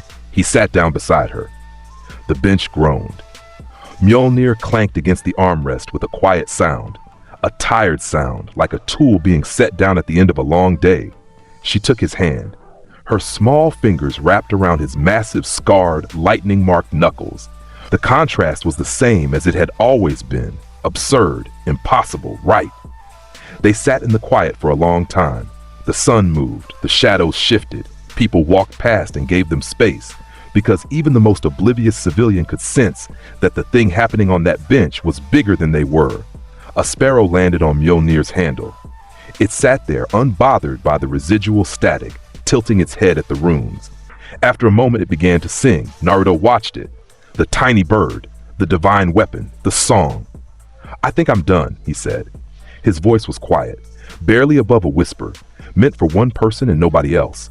Hinata looked at him. Her lavender eyes searched his face, the way they always searched, always found something, always understood. "Done fighting?" she asked. "Done being a weapon." The words hung in the air, simple, enormous, the kind of thing that sounds easy to say but costs a millennium to mean. "Maybe," he added, because honesty mattered, and he'd been a weapon for so long that putting himself down would take time and practice and a patience he'd never been good at. "What would you be instead?" Hinata asked. The question was the same one he'd been dodging for 2 lifetimes. In Asgard, the answer had always been obvious. Thor, god of thunder, son of Odin, weapon. In Konoha, the answer had been the same. Jinchuriki, demon brat, god of thunder, weapon. Different words, same cage. But the cage had cracks now. The cage had always had cracks. Hinata's hand on his cheek, a girl tugging his pant leg, Kakashi on a rooftop, Zabuza telling him to find a purpose, Inari crying at the bridge, a cup of tea on a gray morning. Cracks and cracks and cracks, until the structure was more cracked than cage, and the thing inside could finally see out. He looked at Hinata. He looked at her lavender eyes and her patient face and the steady, quiet courage that had been there since the beginning. Since before the hammer, since before Thor, since the day she'd watched a loud, bright boy scream for attention and decided he was worth watching. The sparrow sang on Mjolnir's handle. The sun warmed the bench. The village hummed around them, alive, rebuilt, imperfect, enduring. Naruto Uzumaki. Thor Odinson, the god of thunder, the weapon that saved the world, the monster that learned to be a man. He held her hand. He watched the sparrow. He let the quiet sit. "Yours," he said. The storm was gone, the sky was clear, and for the first time in 1,000 years, the silence was enough. If this story hit you somewhere deep, good. That means you actually felt it. Drop a like if you watched every second. Share this with someone who deserves their mind broken today. And subscribe, because we are absolutely not done. More stories, more madness, more gods. See you next time. Stay dangerous.